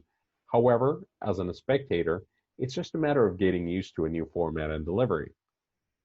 The real challenge came from societies hosting these meetings, especially when we were used to having 10,000, 20,000, 40,000 people. ACR started off with a completely free meeting for everyone. ASCO was the second one with a meeting that was free for its members, and ESMO was the next one with it also being free for its members. These meetings were successfully executed in an unprecedented way, and they set the standard of what was to come in the future. Virtual conferencing has opened possibilities to simplify collaborations, which could also play a part during congresses, as virtual meetings could happen in real time during the Congress. So now that we know that the virtual meeting allows for all the information of the meeting to come out in real time, how do we ensure that this information keeps on spreading and that it reaches as many people as possible? One sure way is by using our networks and the power of social media. One example of how this is done is by looking at the performance of the OncoAlert network during these three congresses by looking at the metrics attached to the three meetings hashtags. During AACR, the network was the most influential, with 7 out of the 10 most influential users being part of the OncoAlert network. The account put out 282 tweets and allowed for 2.4 million impressions, which indicate the theoretical maximum number of Twitter users a given tweet could have directly reached. In ASCO 20, we saw that the network was the second most influential, again, 7 out of 10 most influential being OncoAlert members. However, the tweet count increased to over 900 with 8.9 million impressions. ESMO 20 had the network as co-first in influence, sharing the spot with ESMO, and OncoAlert members made up 8 of the top 10 most influential, again with over 900 tweets, but impressions grew to 12.9 million. Please do not see these metrics as a popularity contest because they're not. We're not trying to brag about the network. We're just trying to show what is possible and the reach that social media has. The influence of a specific account allows it to contribute in the dissemination of information, and the impressions give us a good idea of the reach. The OncoAlert network uses these metrics and its influence to reach its goals. The OncoAlert network, fighting cancer through social media. Well, that sounds easy enough and pretty straightforward, but just what and who is OncoAlert exactly? Simply put, we are a worldwide network of oncology professionals and patient advocates who share the common goal of ending cancer. We do so by having a strong presence in social media in order to improve oncology education, dissemination of cancer research, promoting collaborations, and amplifying the voice of our patient advocates. As the director of this network, my goal is the strengthening of the network and its influence. So far, it has been achieved by adapting a very Scandinavian management model. This is one where I highlight pragmatism, consensus, and a relaxed, down-to-earth mentality, all the while remaining goal-oriented, relation-oriented, and ready to adapt. We have as a motto that we're all colleagues, from doctors, nurses, scientists, to patient advocates. We're all in cancer care in one way or another. No one opinion or job is better than the other. We are just different, and we all come together for the good of our patients. We originally came about 20 months ago as fewer than 15 doctors who were working in oncology. We are now proudly over 140 medical, radiation, surgical oncologists, cancer researchers, oncology nurses, and patient advocates. All of us with a social media presence, and many of our colleagues being key leaders in their field and societies. There is absolutely no money involved, nor sponsorship, nor other forms of funding. This work happens because the members of OncoAlert feel a responsibility and a desire to help out with their knowledge and expertise in order to help us achieve our goals. Our development has required a continuous presence. In order for colleagues to know us and eventually trust us, they had to see us daily, and of course, we had to be aware of their needs in order to be of help. However, it does not help if the conversation we're having is mostly involving those in one geographic location. We saw early on that we would need to have the same discussion in platforms like Facebook, Instagram, and LinkedIn in order to make sure that we are taking the discussion to those colleagues that are not on Twitter. The reason for this goes back to the Scandinavian model. If we're going to have a conversation, would it not make sense that we engage everyone and have all stakeholders in the same table? In order to keep this conversation going, we had to acknowledge that depending on geographical regions, communication among colleagues occur in different platforms. So not only did we need to be active on these platforms, but we also had to engage them. However, these platforms are only as good as the people that are driving them, and a good manager always knows to delegate correctly. So this is where OncoAlert has editors for specific platforms. Our ability to adapt to the needs of our colleagues have meant that our goals and aims continue to expand. When we started, we aimed at spreading oncology information globally. As we grew and got stronger, we wanted to use the influence we had to highlight the needs and the concerns of our patient advocates, and we wanted to make sure that they were included in these discussions. Hence, we developed our core rule that 10% of OncoAlert network will be advocates. Although we are strictly an oncology network, we support advocacy 100%. promoting and creating educational content for colleagues, thinking in particular about our colleagues that come from low and middle income countries. In order to make sure that we deliver on our goals to our full capacity, we have partnerships that make up for our weaknesses and reinforce our strengths. In education, this is evident in the partnership we have with the European School of Oncology, which emphasizes the importance of caring for patients in a holistic sense and is a well-established and respected institution in oncology. Through this joint venture, we are able to extend education to those that need it most. These are some of the OncoAlert initiatives that we have for our colleagues. We won't go through them all. However, if you are interested, we invite you to check out the website www.oncoalert360.com to find out more. The OncoAlert response to COVID. Early action leads to dissemination of information when it's needed most. The OncoAlert Roundtable series were meant to be as a response to the spread of COVID and at the height of the pandemic in Italy. Our Italian colleagues from Milan and the region of Cremona, who were hit the hardest by the pandemic, shared their knowledge and their strategies they used to contain the virus and in treating those that were affected. This was live streamed on our Facebook and Twitter channels and received over 20,000 views worldwide in the first 24 hours, with the majority of the viewers actually being oncology stakeholders watching at a time when little was known about the pandemic. In April 20, we followed with a global discussion as the pandemic reached the United States. In order to give a better representation on how this was affecting globally, we had the current president of ASCO and ESMO at the time, an ESMO president-elect, a president-elect of the European Oncology Nurses Society, director at large at the Oncology Nursing Society, the general director of Gustave Roussy, and many others. This open discussion allowed us to not only discuss what we knew about the virus, but also allowed us to show a strong feeling of solidarity at a time when we needed it most. As the pandemic progressed, the toll of treating those with COVID affected healthcare providers worldwide. We saw the need to form a roundtable addressing physician stress during the pandemic. We had colleagues from Europe, North America. We had a psych oncologist in the conversation. And this was a way of showing our colleagues worldwide that these feelings were not unique to them, that we are all going through the same thing, and they are not alone. We also discussed different coping techniques and suggestions on how to deal with the stress. As the network became increasingly aware about the issue of resilience in COVID, we had a great opportunity to collaborate with the European Society for Medical Oncology and with their newly formed Resilience Task Force.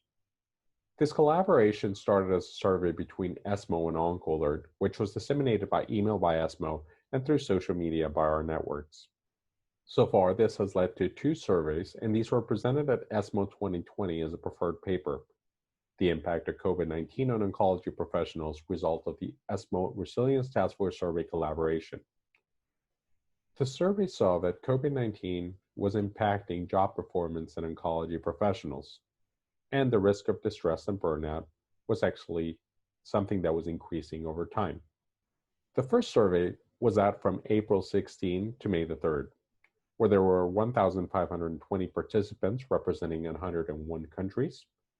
This saw that 38% had feelings of burnout, and 78% felt an increased concern for their personal safety since the onset of the pandemic.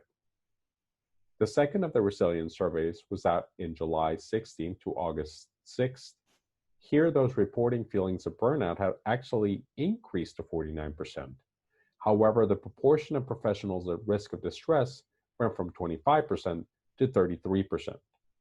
The first survey saw that 66% felt unable to do their job as well as before the pandemic, while the second survey saw a decrease to 49%. One assumption one could make is that as the pandemic proceeded, the feelings of burnout also increased, as well as the proportion of those at risk of distress. Here's another survey collaboration conducted directly with ESMO, a group from the ESMO Leaders Generation Program, the ESMO Social Media Working Group, and OncoAlert.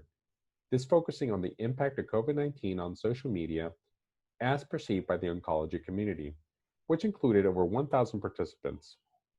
The OncoAlert Network continues collaborations with the ESMO Resilience Task Force in order to continue to try to understand how COVID has impacted resilience. Along with our colleagues from Jules Bordet, we are proud that the results of our collaborative survey on multidisciplinary tumor boards will be presented as an abstract at the San Antonio Breast Cancer Symposium in December. The power of collaboration. If you want to go fast, go alone. If you want to go far, go together. Here are some of our partners and collaborators.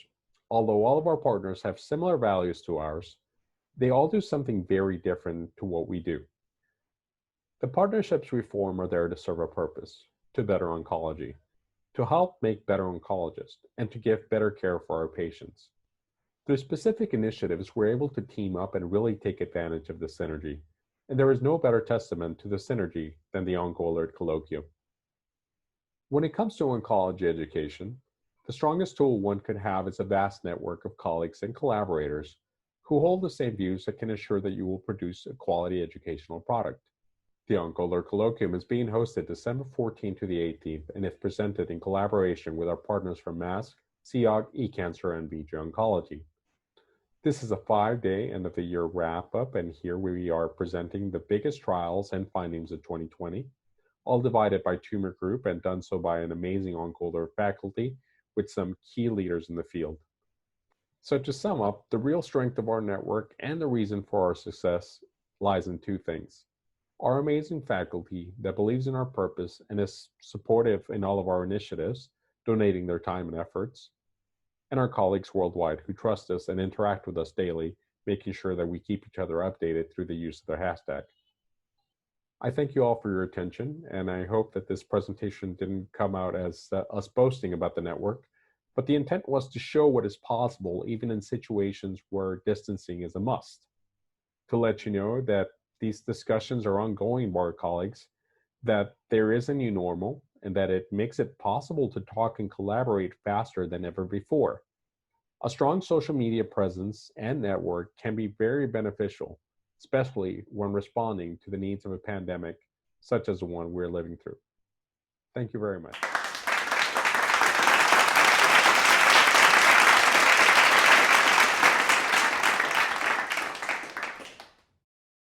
Thank you all for joining us today, and we hope you have enjoyed the first annual colloquium as much as we have enjoyed making it for you. We look forward to a bright 2021 for a second year of this colloquium. On behalf of OncoAlert, a huge thanks to our partners, MASC, CEOG, eCancer, and VG Oncology, and most of all, thank you to our colleagues continuing to support your OncoAlert network.